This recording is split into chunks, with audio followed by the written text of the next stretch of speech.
Hello everyone, welcome back to my channel geomatics engineering. तो जैसा कि आप सबको पता है कि हम सब ने इस मैराथन सीरीज की इंजीनियरिंग मैथमेटिक्स के पार्ट को अपने पहले लेक्चर में खत्म कर लिया था पूरी तरह से एक ही वीडियो ट्यूटोरियल के अंदर। और आज के इस लेक्चर में हम रिमोट सेंसिंग के बारे में बात करेंगे, जिसमें इसके जो है सारे टॉपिक्स को हम कवर करेंगे। बस ये जो रिमोट सेंसिंग डेटा प्रोडक्ट्स हैं, जिसमें हम मल्टीपल सैटेलाइट और कौन कौन से सैटेलाइट प्रोडक्ट्स हैं, किस किस ईयर में लॉन्च हुए हैं, कौन कौन से एजेंसी के द्वारा लॉन्च हुए, इसको जो है हम एक अलग पार्ट में कवर करेंगे। क्योंकि वो सारी चीजें जो है वो याद करने वाली है, थोड़ी बोरिंग होंगी, क्योंकि उसमें ज्यादातर ईयर्स मेंशन होंगे कि कौन से ईयर में कौन सा सैटेलाइट लॉन्च हुआ, किस एजेंसी ने लॉन्च की। तो उन सारे टॉपिक्स को जो है हम एक अलग ही वीडियो में खत्म करेंगे। उसके अलावा रिमोट सेंसिंग से रिलेटेड ये जितने भी टॉपिक्स हैं, इन सबको जो है हम आज के इस ट्यूटोरियल में पूरी तरह से खत्म करेंगे। और इसके अलावा जैसे कि मैंने प्रॉमिस किया था आप सबसे कि इंजीनियरिंग मैथमेटिक्स के इन सारे टॉपिक से रिलेटेड जो भी एमसीक्यूज और न्यूमेरिकल्स है, उसको मैं एक अलग लेक्चर में कवर करूंगी। तो उस पे जो है ऑलरेडी काम चल रहा है, जल्दी ही आपको वो वीडियो भी मिल जाएगी। तो आज के इस लेक्चर को शुरू करते हैं, जिसमें हमारा सबसे पहला टॉपिक जो है वो होने वाला है कि basic principle of remote sensing. Remote sensing का जो बेसिक प्रिंसिपल है, बेसिक डेफिनेशन जो होती है, उसके बारे में बात करें। तो अगर रिमोट सेंसिंग ये जो टर्म है, इसको हम दो पार्ट्स में डिवाइड करते हैं, तो ये हो जाता है एक तो रिमोट और प्लस सेंसिंग। रिमोट हो गया, रिमोट मतलब कि दूर से, ठीक, फ्रॉम अ डिस्टेंस। सो अगर सेंसर्स की बात करें, अगर ह्यूमन बॉडी में सेंसर्स की बात करते हैं, पहले सेंसर से समझते हैं। तो ह्यूमन बॉडी में जो हमारे 5 सेंसर्स होते हैं, eyes, nose, ears, taste and touch. तो ये जो है ह्यूमन बॉडी के हमारे 5 सेंसर्स है। इससे क्या करते हैं, हम किसी भी चीज को फील कर सकते हैं, देख सकते हैं, दूर से स्मेल कर सकते हैं, सुन सकते हैं। तो ये हमारे ह्यूमन बॉडी के सेंसर्स है। पर अगर हम रिमोट सेंसिंग में बात करते हैं, तो रिमोट सेंसिंग का मतलब होता है कि किसी भी चीज को दूर से आपने देख के उसके बारे में बता दिया। जैसे ये बिल्डिंग्स है, हमने दूर से देख के बता दिया कि ये बिल्डिंग्स है, बहुत हाइटेड बिल्डिंग्स है, ये एक शी शोर के किनारे में बसा हुआ शहर है। तो दूर से देख के हमने इसके बारे में इंफॉर्मेशन दे दी। तो बस ये सेम काम जो है ये सैटेलाइट और अर्थ सरफेस के साथ होता है। सैटेलाइट जो है दूर से ही हमारे अर्थ सरफेस की पिक्चर्स क्लिक करता है और हमारे अर्थ सरफेस के बारे में इंफॉर्मेशन प्रोवाइड कराता है। और इसी को जो है लेमैन्स लैंग्वेज में रिमोट सेंसिंग कहते हैं। ये एक बेसिक डेफिनेशन हो गई रिमोट सेंसिंग की। तो अगर इसकी प्रॉपर डेफिनेशन के बारे में बात करें, तो remote sensing is the science of acquiring information about the earth surface without direct contact. Earth surface को बिना टच किए, बिना डायरेक्ट कांटेक्ट में आए, इसके बारे में इंफॉर्मेशन प्रोवाइड करना, यही जो है रिमोट सेंसिंग कहलाती है। और वो इंफॉर्मेशन हम कैसे पता करते हैं? वो इंफॉर्मेशन जो है सैटेलाइट के थ्रू जो भी अर्थ से रिफ्लेक्ट होती है एनर्जी या फिर एमिट होती है, उसी को प्रोसेस करके हम जो है अर्थ सरफेस के बारे में इंफॉर्मेशन पता करते हैं। और इस रिमोट सेंसिंग का ये जो प्रोसेस है कि सैटेलाइट ने फोटो क्लिक की, अर्थ सरफेस से एनर्जी एमिट हुई या रिफ्लेक्ट हुई, वो सेंसर में रिकॉर्ड हुई, तो ये जो प्रोसेस है जो कि रिमोट सेंसिंग में इन्वॉल्व होता है, इसके अंदर कौन कौन से स्टेप्स आते हैं इसके बारे में बात करते हैं। तो बेसिकली जो रिमोट सेंसिंग है, उसके होने के लिए दो चीजों के बीच में इंटरेक्शन होना जरूरी है। एक तो आपका जो टारगेट है जो कि अर्थ सरफेस है, और दूसरा सैटेलाइट। और तीसरी चीज होती है एनर्जी। वो या तो आपको सन से मिल रही है, डायरेक्ट सोर्स सन से मिल रही है एक पैसिव एनर्जी के फॉर्म में, या फिर सैटेलाइट जो खुद जनरेट कर रहा है एक एक्टिव एनर्जी के फॉर्म में। तो इस प्रोसेस ऑफ रिमोट सेंसिंग में जो है यहाँ पे टोटल 7 स्टेप्स आते हैं, जैसा कि आप इस इमेज में देख रहे होंगे, जिसमें ए जो है पहला हमारा स्टेप है कि एनर्जी सोर्स ऑफ इल्यूमिनेशन। जब भी आपको किसी भी सरफेस की फोटो क्लिक करनी है, सैटेलाइट को अभी अर्थ सरफेस की फोटो क्लिक करनी है, तो जरूरी है कि वो सरफेस जो है ब्राइटन हो, लाइट हो, उसमें अंधेरा ना हो, तभी उस सरफेस की फोटो आप कैप्चर कर सकते हैं। अंधेरे में आप कोई फोटो नहीं क्लिक कर सकते हैं। तो सबसे पहली जरूरी चीज है कि उस पर लाइट पड़नी, जिसके लिए एनर्जी सोर्स का होना जरूरी है, जो कि हमारा सन है इस केस में। तो ए जो है सन हो गया एनर्जी का सोर्स। दूसरा फिर हमारा स्टेप आता है कि रेडिएशन एंड एटमॉस्फेयर। फिर ये जो एनर्जी आ रही है इसका जो इंटरैक्शन होगा एटमॉस्फेयर के साथ, फिर इंटरैक्शन होगा उसका टारगेट के साथ जो कि आपका अर्थ सरफेस है। इस आने वाली एनर्जी का फिर इंटरैक्शन होगा टारगेट के साथ, फिर recording of energy by the sensor D, फिर इसमें से कुछ एनर्जी रिफ्लेक्ट हो जाएगी या फिर एमिट हो जाएगी और वो जो है वापस जाके सेंसर में जो है रिकॉर्ड हो जाएगी सैटेलाइट के। और उसके बाद फिर यहाँ पे हमारा अगला स्टेप आता है ई में क्या होता है, डेटा जो हमारा रिकॉर्ड हुआ उसके ट्रांसमिशन, रिसेप्शन और प्रोसेसिंग का काम होता है। जो भी मॉनिटरिंग स्टेशंस हैं वहां पे इन सारे डेटा के ट्रांसमिशन, रिसेप्शन और प्रोसेसिंग का काम होता है। इसके बाद जो है जब आपको ये डेटा पूरी तरह से प्रोसेस हो जाता है तो फिर उस डेटा का यूज करके इंटरप्रिटेशन और एनालिसिस किया जाता है जिस भी एप्लीकेशन के पर्पज से यूज कर रहे हैं। फिर फाइनल रिजल्ट को एज ए एप्लीकेशन यूज कर सकते हैं आप। तो ये 7 एलिमेंट्स हैं बेसिक रिमोट सेंसिंग का जो प्रोसेस है, कैसे काम करती है ये चीज, इसको इन 7 स्टेप्स के अंदर बताया गया है, जिसमें आगे में मैं ये सारे 7 स्टेप्स को एक डिटेल में भी यहाँ पे बता देती हूँ। जैसे कि पहला हमने देखा कि एनर्जी सोर्स ऑफ इल्यूमिनेशन, जिसमें एनर्जी सोर्स जो है हमारा सन भी हो सकता है, एक पैसिव लाइट भी हो सकती है, या फिर जो एनर्जी सोर्स है वो एक एक्टिव लाइट भी हो सकती है जो कि आर्टिफिशियल सोर्सेज जैसे कि रडार या लिडार जैसे सिस्टम से जनरेट होती है। तो अर्थ सरफेस को जो है एक एनर्जी मिलती है जो कि रिफ्लेक्ट होके फिर सेंसर में रिकॉर्ड होगी।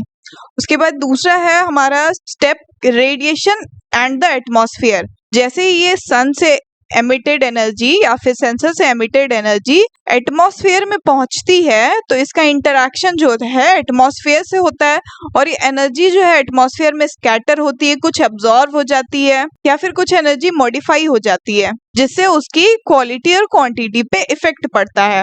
और उसके बाद कुछ एनर्जी जो बचती है और फाइनली जो है आपके टारगेट के साथ जो कि अर्थ सरफेस है इंटरैक्ट करती है। ऐसा नहीं है कि जितनी एनर्जी जो एमिट होती है सन से वो पूरी की पूरी अर्थ सरफेस पे पहुंच जाती है, उसमें से बहुत सारी हार्मफुल भी होती है तो वो एटमॉस्फेयर में ही स्कैटर या अब्जॉर्ब हो जाती है और जो बची कुची एनर्जी बचती है वही रिफ्लेक्ट होके फिर सेंसर में रिकॉर्ड होती है।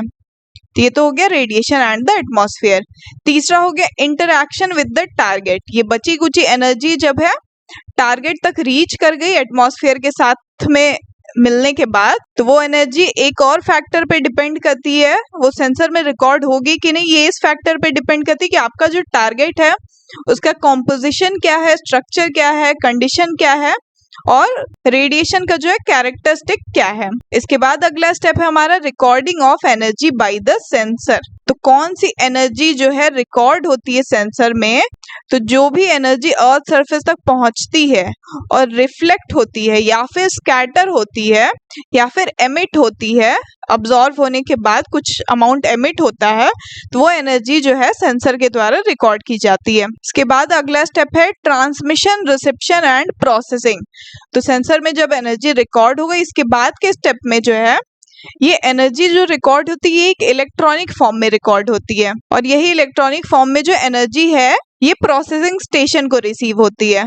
फिर उस प्रोसेसिंग स्टेशन में जो है उस डेटा को एक इमेज फॉर्मेट में कन्वर्ट किया जाता है, वो या तो हार्ड कॉपी हो सकती है या फिर डिजिटल फॉर्मेट हो सकता है।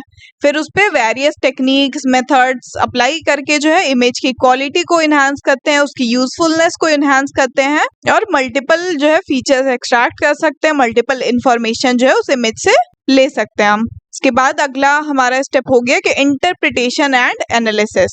इसमें ये वही हो गया कि जो आपकी इलेक्ट्रॉनिक एनर्जी इमेज में कन्वर्ट हो गई तो आपने उसको इंटरप्रेट किया या फिर विजुअली इंटरप्रेट किया या फिर डिजिटली सॉफ्टवेयर के थ्रू किया, उसमें से आपको जो भी इंफॉर्मेशन चाहिए उसको एक्सट्रैक्ट किया, क्लासिफिकेशन की नीड है या फिर कोई भी रिमोट सेंसिंग पर्पस के लिए आपको यूज करना है इसे, तो वो पार्ट जो है आप इंटरप्रिटेशन एंड एनालिसिस में कर सकते हैं।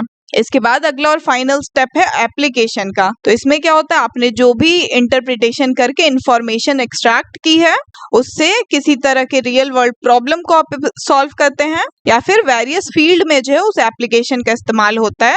इन्वायरमेंट मॉनिटरिंग के लिए, एग्रीकल्चर में, अर्बन प्लानिंग के लिए, डिजास्टर मैनेजमेंट में, तो ऐसे बहुत सारे एप्लीकेशंस में रिमोट सेंसिंग का इस्तेमाल होता है जिसमें जो है हम लेस टाइम में मोर इफिशिएंट वे में वर्क कर सकते हैं। तो ये तो था पूरा का पूरा रिमोट सेंसिंग का प्रोसेस। इसके बाद जो है अगला टॉपिक जिसके बारे में जो कि इम्पोर्टेंट टॉपिक है इसके बारे में बात करते हैं, जो कि इलेक्ट्रोमैग्नेटिक वेव्स और इलेक्ट्रोमैग्नेटिक स्पेक्ट्रम के बारे में बात करते हैं हम। तो इलेक्ट्रोमैग्नेटिक वेव क्या होती है और इसकी जरूरत क्यों है? तो ये जो इलेक्ट्रोमैग्नेटिक वेव या रेडिएशन है, रिमोट सेंसिंग में अगर आपको यूज करना है, काम करना है, तो सबसे पहली चीज जो है आपको जरूरी है वो एक एनर्जी चाहिए आपको, जो कि आपका सेंसर रिकॉर्ड कर सके, और वो एनर्जी इसी इलेक्ट्रोमैग्नेटिक वेव से जनरेट होके आएगी। तो इसीलिए रिमोट सेंसिंग यूज करने के लिए सबसे जरूरी चीज है ये एनर्जी का होना। और ये एनर्जी आती कहाँ से है?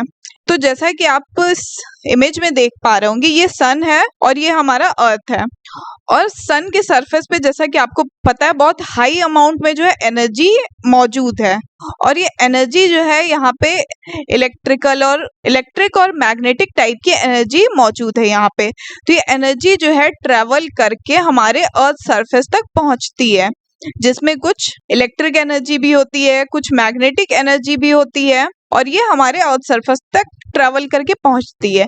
और इन्हीं दोनों एनर्जीज के कॉम्बिनेशन से जो है हमारा इलेक्ट्रिक प्लस मैग्नेटिक रेडिएशन का फॉर्मेशन होता है। और ये वेव्स जो है ये according to the basics of wave theory के अकॉर्डिंग जो है बिहेव करती हैं। और इसमें जैसा कि मैंने बताया दो फील्ड होती है, इलेक्ट्रिक फील्ड और मैग्नेटिक फील्ड, जिसमें इलेक्ट्रिक फील्ड जो है आपका मैग्नेटिक फील्ड के परपेंडिकुलर ट्रेवल करता है, और ये एक दूसरे के साथ राइट एंगल पे ट्रेवल करती है। और ये दोनों ही फील्ड जो है ये लाइट की स्पीड से ट्रेवल करती है।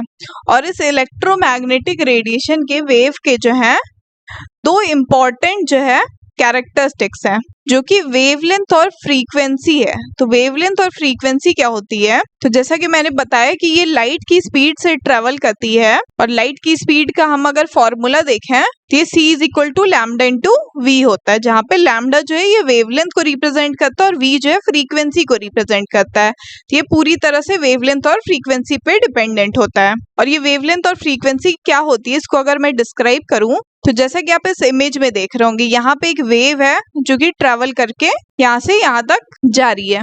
अब इसमें आप देख रहे होंगे कुछ वेव जो है ये बहुत पास में है, और कुछ वेव्स जो है ये बहुत दूर में है।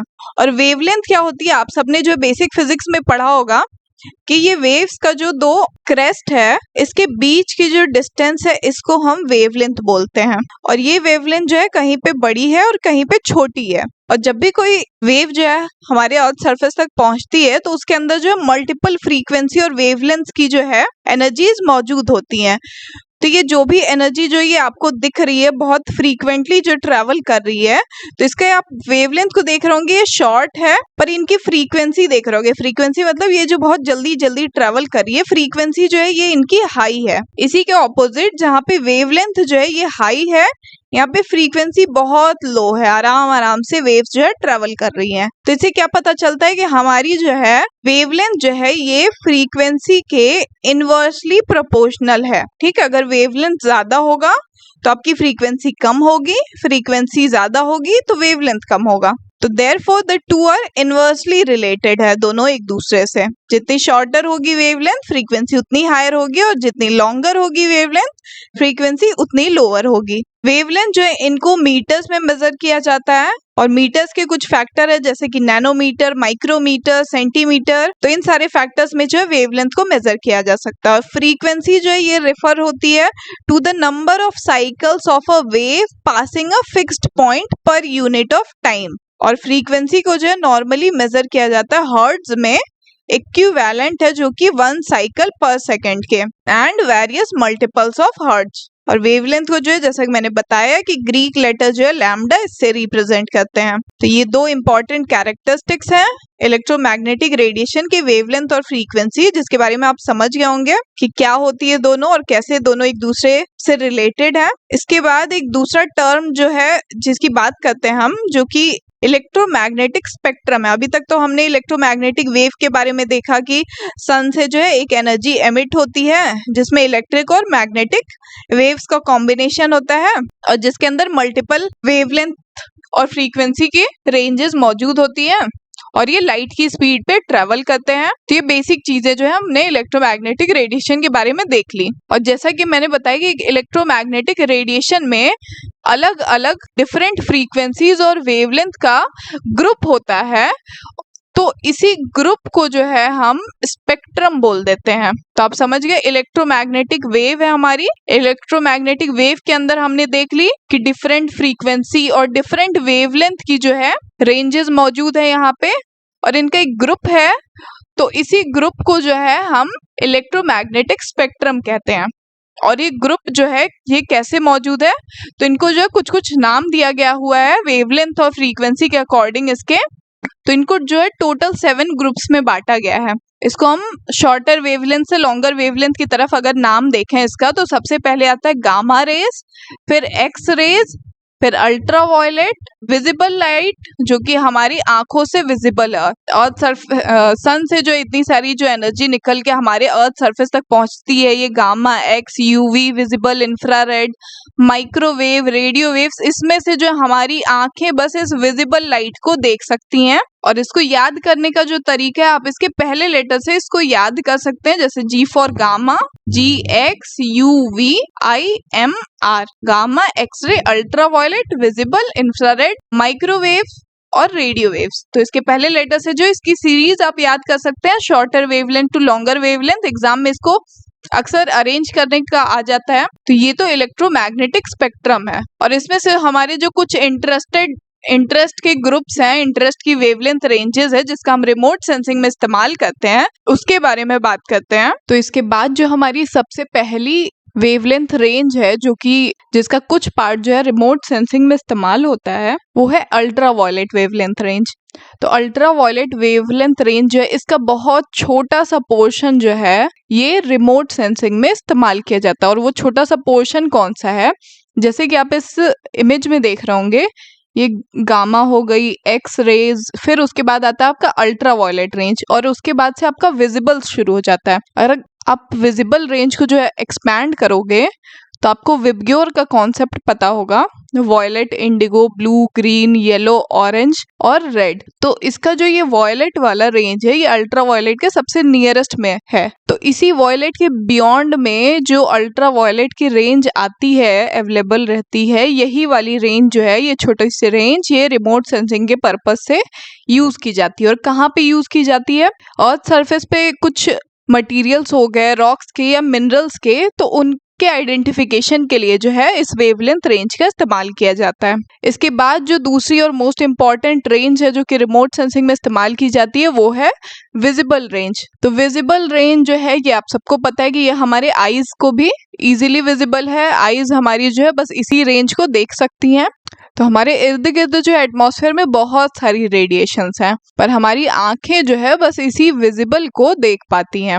और इस विजिबल रेंज की जो वेवलेंथ रेंज है, ये 0.4 to 0.7 μm होती है। ये जो है वेवलेंथ रेंज हर एक जो भी आपका स्पेक्ट्रम है, एक्स रेज हो गई, अल्ट्रा वायलेट, यूवी, इनकी वेवलेंथ रेंज आपको याद होनी चाहिए। एग्जाम में अक्सर ऐसे क्वेश्चन आ जाते हैं। और इस विजिबल रेंज में जो आपके 7 कलर्स आते हैं, violet, indigo, blue, green, yellow, orange, red, जिसमें से जो है ये रेड बैंड जो है इसकी सबसे लार्जेस्ट वेवलेंथ होती है, और जो ये वॉयलेट बैंड है इसकी सबसे लोवेस्ट वेवलेंथ रेंज होती है। और ये बस इकलौता पोर्शन है इस पूरे इलेक्ट्रोमैग्नेटिक स्पेक्ट्रम का, जिसको जो है हम कॉन्सेप्ट ऑफ कलर्स के साथ रिलेट करते हैं। तो यहाँ पे जो है ये इन सारे कलर्स के वेवलेंथ रेंजेस जो है दी हुई है। और ओवरऑल ये जो विजिबल रेंज है, ये 0.4 से 0.7 μm के बीच में एक्सपैंडेड रहती है। और इस विजिबल रेंज में जो प्राइमरी कलर्स होते हैं इस विजिबल स्पेक्ट्रम के, वो ब्लू, ग्रीन और रेड होते हैं। इनको प्राइमरी कलर इसलिए कहा जाता है क्योंकि no single primary colour can be created from the other two. इन तीनों में से किसी भी 2 सिंगल प्राइमरी कलर को मिला के आप तीसरा नहीं बना सकते, लेकिन बाकी सारे अदर कलर्स जो हैं वो इन तीनों के कॉम्बिनेशन से बनाया जा सकता है। इसीलिए ये तीनों जो है प्राइमरी कलर्स के नाम से जाने जाते हैं। और बेसिकली जो है ब्लू, ग्रीन, रेड बैंड, ये जो है रिमोट सेंसिंग के पर्पस से भी इस्तेमाल होती है। जब भी आपको रिमोट सेंसिंग इमेजरी मिलेगी तो उसमें visible blue, green, red bands जो है अवेलेबल होती हैं। क्योंकि ये प्राइमरी कलर्स हो, इनकी हेल्प से आप दूसरे सेकेंडरी कलर्स बना सकते हैं। इसके बाद अगली और इम्पॉर्टेंट जो वेवलेंथ रेंज है जो कि रिमोट सेंसिंग में इस्तेमाल होती है वो है इंफ्रारेड। तो इंफ्रारेड रीजन जो है इसकी वेवलेंथ रेंज होती है 0.7 से 100 म्यूएम तक होती है, जो कि 100 टाइम्स ज़्यादा है हमारे विजिबल पोर्शन से, काफ़ी ज़्यादा है। और इस इंफ्रारेड रेंज को जो है दो पार्ट्स में बांटा गया है, पहला तो रिफ्लेक्टेड इंफ्रारेड और दूसरा एमिटेड इंफ्रारेड।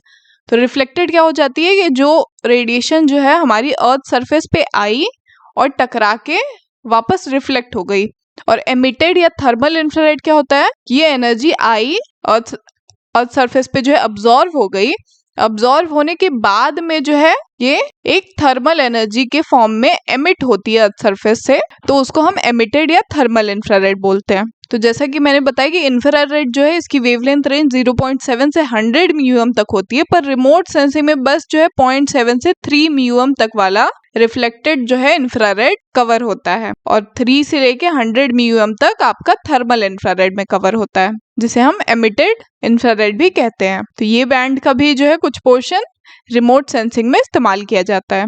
इसके बाद अगली जो हमारी स्पेक्ट्रम रेंज है जो कि रिमोट सेंसिंग में इस्तेमाल की जाती है वो है माइक्रोवेव। तो माइक्रोवेव रीजन की जो है वेवलेंथ ये 1 mm टू 1 मीटर तक रेंज करती है, क्योंकि इसकी वेवलेंथ काफी हाई होती है। जैसे कि आप सबको अगर वो डायग्राम याद होगा जब हम शॉर्टर टू लॉन्गर वेवलेंथ की तरफ जा रहे थे, तो इसमें हमारा इंफ्रारेड के बाद माइक्रोवेव आता है, और जैसे जैसे स्मॉल टू लार्जर बढ़ते हैं तब हमारा इंफ्रारेड, माइक्रोवेव, रेडियो वेव्स की तरफ बढ़ते हैं। तो इसीलिए माइक्रोवेव की रेंज है 1 mm टू 1 मीटर तक है, और इसके अंदर जो है रिमोट सेंसिंग में कवर होने वाली लॉन्गेस्ट वेवलेंथ मौजूद है। मतलब कि जैसा मैंने बताया था अल्ट्रावायलेट में जो है इसमें बहुत छोटा सा पोर्शन जो है रिमोट सेंसिंग में इस्तेमाल हो पाता था, पर माइक्रोवेव का जो है एक लार्ज पोर्शन जो है रिमोट सेंसिंग के अंदर इस्तेमाल किया जाता है। और इस माइक्रोवेव एनर्जी के अंदर भी जो है कुछ शॉर्ट वेवलेंथ होती है और कुछ लॉन्ग वेवलेंथ होती है। तो ये जो शॉर्ट वाली होती है इनका इस्तेमाल जो है थर्मल इंफ्रारेड के तौर पे किया जाता है उस रीजन में, और जो लॉन्गर वेवलेंथ होती है उनका रेडियो ब्रॉडकास्ट में इस्तेमाल किया जाता है। तो ये हमारे जो 4 मेन स्पेक्ट्रम हो गए जिनका इस्तेमाल जो है हम रिमोट सेंसिंग में करते हैं। तो ये अल्ट्रावायलेट हो गई, विजिबल रेंज, इंफ्रारेड और माइक्रोवेव। इन सारी स्पेक्ट्रम रेंजेस का जो है कुछ पोर्शन जो है हम रिमोट सेंसिंग में इस्तेमाल करते हैं। और यहाँ पे एक चार्ट है जिसमें इन सारे जो टाइप ऑफ रेडिएशन है हमारी gamma ray, X ray, ultraviolet, visible, NIR, IR, microwave और रेडियो वेव, इन सब की फ्रीक्वेंसी रेंज दी हुई है यहाँ पे, और वेवलेंथ रेंज जो है यहाँ पे दी हुई है, जिसको याद करना नेसेसरी है क्योंकि अक्सर एग्जाम में जो है इन रेंजेस से रिलेटेड क्वेश्चंस आते हैं। और एक चीज और आपको याद होनी चाहिए कि फ्रीक्वेंसी अगर बढ़ती है तो वेवलेंथ जो है डिक्रीज होगी, फ्रीक्वेंसी अगर डिक्रीज होगी तो वेवलेंथ जो है इंक्रीज होगी, क्योंकि दोनों एक दूसरे के इनवर्सली प्रोपोर्शनल है। ठीक है, तो ये तो था हमारा पूरा इलेक्ट्रोमैग्नेटिक वेव्स और इलेक्ट्रोमैग्नेटिक स्पेक्ट्रम के बारे में। इसके बाद बढ़ते हैं अगले टॉपिक की तरफ जो कि history of remote sensing. Remote sensing की हिस्ट्री क्या है, कैसे इसका रिवॉल्यूशन होके आज हम यहाँ तक पहुंचे हैं, आज हमने मार्स को भी टच कर लिया। रिमोट सेंसिंग का रिवॉल्यूशन कैसे हुआ इसके बारे में बात करते हैं। तो इसके रिवॉल्यूशन की बात करें तो सबसे पहले जो है फोटोग्राफिक इमेज का जब फॉर्मेशन हुआ था पहली बार, तो इसका रिवॉल्यूशन वहीं से शुरू हो गया था। 1839 में जो है पहली बार एक फोटोग्राफिक इमेज का फॉर्मेशन हुआ था, और उसके बाद जो है ये आप जो है नीचे में लेफ्ट साइड में ये एक पहली फोटो देख रहे होगे, नदार करके एक हॉट एयर बलून के अंदर जो है गैस्पर्ड फेलिज ने जो है पेरिस की फोटो क्लिक की थी। तो उस टाइम में जो है फोटोग्राफी विद बलून्स शुरू हो गई थी 1850 से। तो यहाँ से जो है हमारा रिमोट सेंसिंग वाला कॉन्सेप्ट आ जाता है कि डिस्टेंस से आप अर्थ सरफेस की पिक्चर्स क्लिक करते हो और उसके बारे में इंफॉर्मेशन गैदर करते हो। उसके बाद 1909 में जो है पहली फोटोग्राफी की गई थी एयरप्लेन से। फिर 1920s में जो इनिशियल डेवलपमेंट ऑफ फोटोग्रामेट्री और उसके एप्लीकेशन जो एरियल फोटोग्राफी में यूज किए जाने लगे थे। 1940s तक आते आते जो है हमने इनिशियल डेवलपमेंट कर ली थी इंफ्रारेड और रडार सेंसिंग की, और फिर उस इंफ्रारेड फोटोग्राफी का यूज करके 1956 तक हमने क्रॉप डिजीज डिटेक्शन कर लिया था और उस पर रिसर्च कर लिया था। और 1915 में जो है रिमोट सेंसिंग टर्म का पहली बार इस्तेमाल किया गया था। और फिर 1960 में पहली सैटेलाइट टिरोस जो कि एक वेदर सैटेलाइट थी, इसका लॉन्च हुआ था एंड देन 1965 में जो airborne multi spectral scanner data becomes available for civilian research के लिए अवेलेबल हो गई थी 1965 से ही। 72 में फिर जो है लैंडसेट 1 का लॉन्च हुआ था। फिर 1982 में लैंडसेट 4 जो कि एक थीमेटिक मैपर था, इसका लॉन्च हुआ था। 1986 में स्पॉट सैटेलाइट लॉन्च हुआ था। और ऐसे ही जब सैटेलाइट्स की दुनिया में हम घुस गए तो धीरे धीरे करके हर एक कंट्रीज ने अपनी अपनी सैटेलाइट्स लॉन्च की और ऐसे ऐसे करके आज जो है हम काफ़ी आगे तक पहुंच गए इस फील्ड में। तो इसमें जो है basically history of remote sensing में जो है आपको ये क्रोनोलॉजी याद होनी चाहिए कि कैसे कैसे हम आगे बढ़े, कैसे फोटोग्राफिक इमेज पहले आई, फिर हमने फोटोग्राफ्स ली, फिर रिमोट सेंसिंग टर्म का इस्तेमाल हुआ, फिर सारे सैटेलाइट्स बने, लॉन्च हुए। ये क्रोनोलॉजी याद होनी चाहिए और आपको जो ईयर्स हैं ये याद होने चाहिए। तो इसमें बेसिकली जो है याद करने वाली चीज़ें हैं, तो इसमें मैं ज़्यादा कुछ नहीं बताऊंगी। इसका मैं एक अलग से जो है PDF हर एक ईयर और उसके इवेंट वाइज जो है टेलीग्राम पे मैंने ऑलरेडी शेयर कर रखा है, पर मैं अलग से भी और कुछ छूट गया होगा, रह गया होगा तो वो शेयर कर दूंगी, आप सब वहां से देख के उसको याद कर लीजिएगा। तो हिस्ट्री ऑफ रिमोट सेंसिंग के बारे में हमने बात कर ली है, इसमें बेसिकली याद करने वाली चीजें हैं। तो इसीलिए हम अगले टॉपिक पे बढ़ते हैं जो कि हमारा इंटरैक्शन विथ एटमॉस्फेयर, और इसके अंदर दो मेन टर्म्स के बारे में बात करते हैं, स्कैटरिंग एंड एब्जॉर्प्शन। तो इंटरैक्शन विद एटमॉस्फेयर कब होगा, हमने बात कर ली कि रिमोट सेंसिंग क्या होता है, उसके बेसिक प्रिंसिपल क्या होते हैं, इलेक्ट्रोमैग्नेटिक स्पेक्ट्रम क्या होती है, वेव क्या होती है। तो उसमें क्या होता है कि जैसा कि मैंने बताया था, जब सन से ट्रेवल करके एनर्जी आपके अर्थ सरफेस तक पहुंचती है तो बीच में जो है इसका इंटरेक्शन एटमॉस्फेयर के साथ होता है। और एटमॉस्फेयर में बहुत सारे गैसेस, पार्टिकल्स, मॉलिक्यूल्स अवेलेबल हैं, जिसके साथ में जब एनर्जी का इंटरेक्शन होता है तो स्कैटरिंग और एब्जॉर्प्शन वहां पे हैपन होती है। और ये क्या होती है, इसकी वजह से क्या चीजें होती हैं एटमॉस्फेयर में, इसके बारे में बात करते हैं। तो इंटरेक्शन विद एटमॉस्फेयर कब होता है कि before radiation used for remote sensing. Remote sensing के लिए हम जो रेडिएशन ये यूज करते हैं, जो रिफ्लेक्ट होके पहुंचती है सेंसर तक, उसको जो है अर्थ के एटमॉस्फेयर से पास होना पड़ता है। और during this journey when this energy is pass through the atmosphere, then some particles and gases in the atmosphere can affect this incoming light and radiation through two main mechanism। जैसे कि मैंने बताया, scattering और absorption, ये दो mechanism जो है happen होते हैं जब एनर्जी का एटमॉस्फेयर में मौजूद जो भी मॉलिक्यूल्स और पार्टिकल्स हैं उनके साथ में इंटरेक्शन होता है।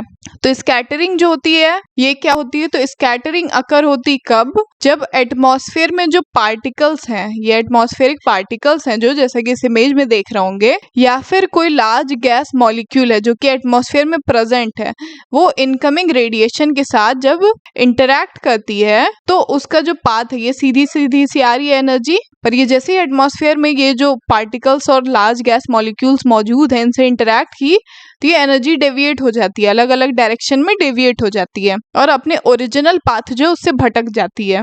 तो ये प्रोसेस जो है ये स्कैटरिंग कहलाता है। और कितने अमाउंट ऑफ एनर्जी जो है स्कैटर होगी एटमॉस्फेयर में, ये डिपेंड करता है कि वो जो एनर्जी है वो किस वेवलेंथ की है, और या फिर एटमॉस्फेयर में जो पार्टिकल या गैसेस मौजूद हैं उस पर डिपेंड करती है। तो स्कैटरिंग आप समझ गए कि रेडिएशन आई, एटमॉस्फेयर में जो भी पार्टिकल या गैसेस मौजूद है उनके साथ इंटरैक्ट की और अपना ओरिजिनल रास्ता भूल के इधर उधर डेविएट हो जाती है। स्कैटरिंग जो होती है ये भी 3 टाइप की होती है, जैसा कि मैंने बताया, डिपेंड करती है कि आपका पार्टिकल साइज किस साइज का है जो एटमॉस्फेयर में है, या फिर जो इनकमिंग रेडिएशन आ रही है उसकी क्या वेवलेंथ है। तो उसी के बेसिस पे जो है इसको 3 डिफरेंट टाइप्स में बांटा गया है स्कैटरिंग को, जिसमें से पहला टाइप है रेली स्कैटरिंग, दूसरा है माई स्कैटरिंग और तीसरा है नॉन सेलेक्टिव स्कैटरिंग। तो पहले स्कैटरिंग की बात करते हैं जो कि रेली स्कैटरिंग है। तो रेली स्कैटरिंग क्या होती है, this type of scattering occurs when particles are much smaller compare to the wavelength of radiation.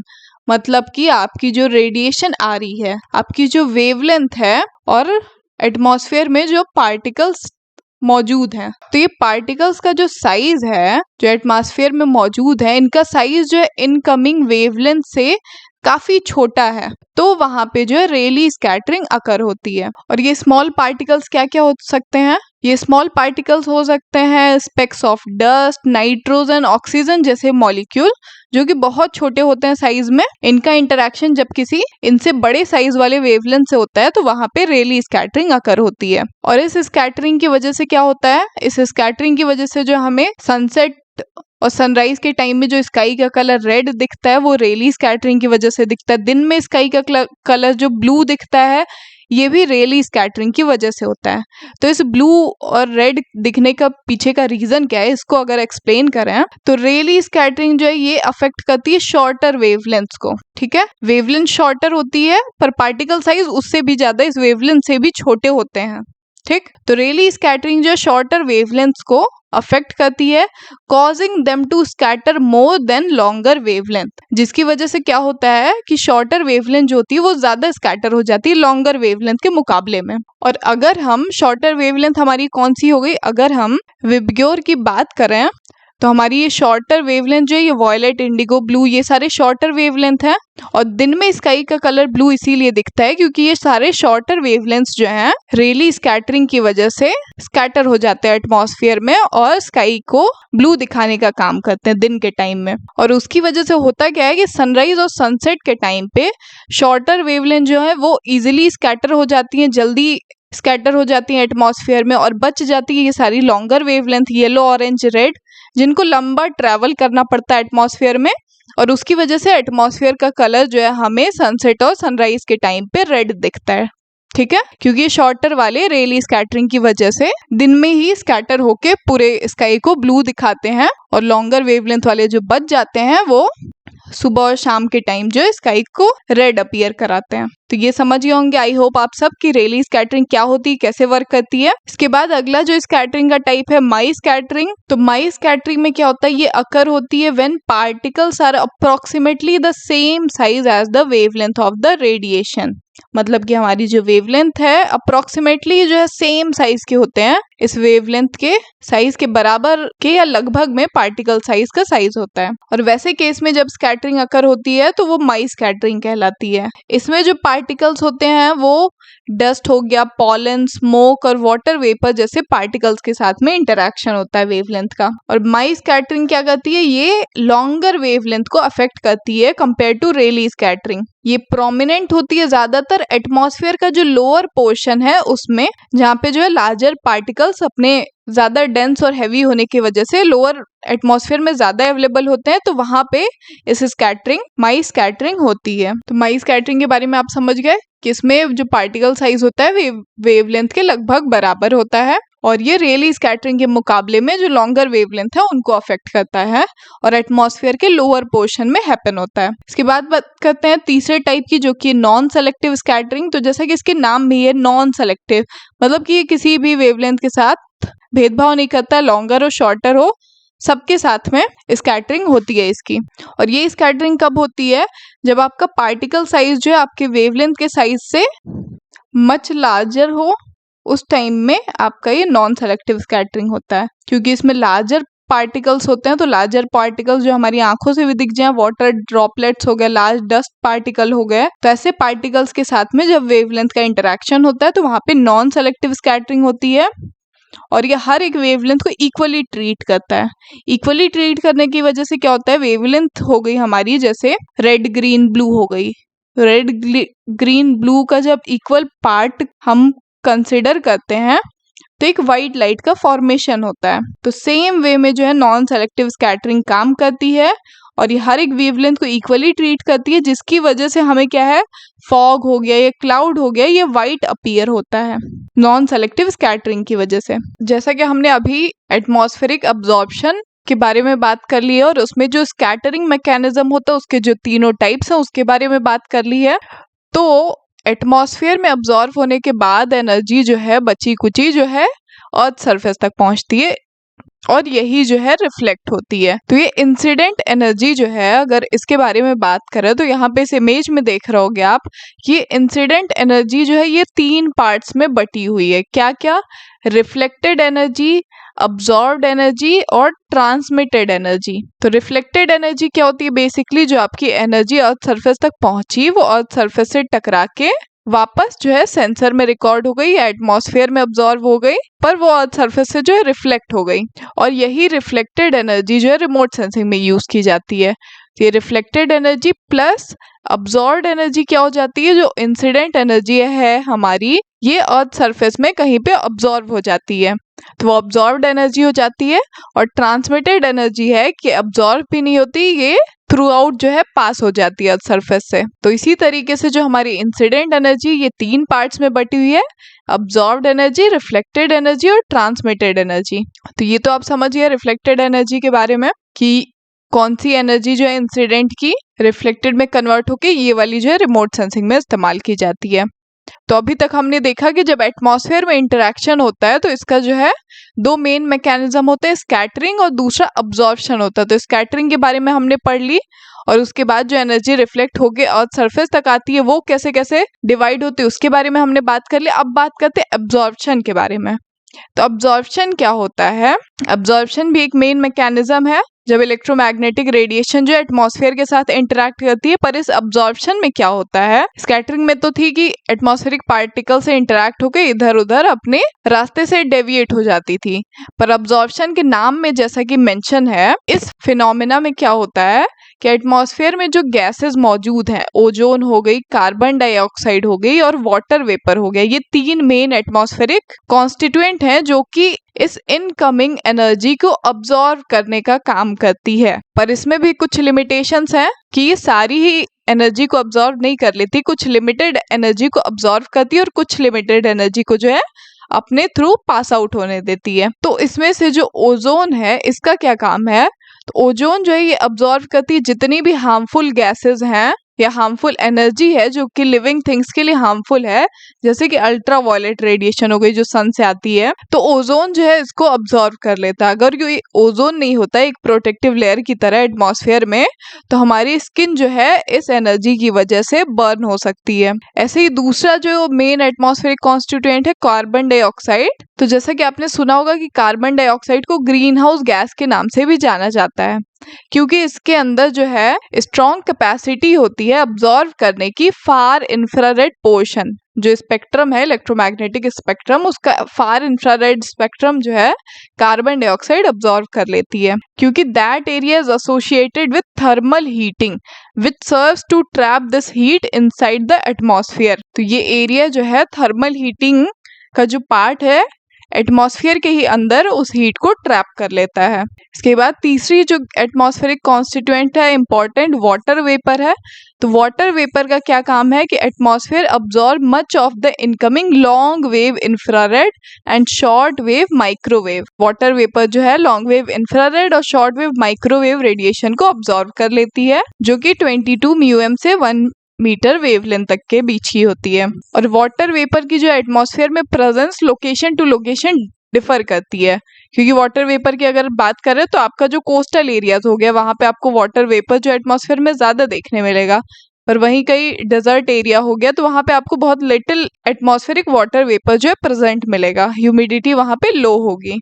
तो आप समझ गए ये 3 मेन गैसेस हैं जो एटमॉस्फेयर से आने वाली जो स्पेक्ट्रम है उनमें से कुछ एनर्जीज को अब्सॉर्ब कर लेती हैं।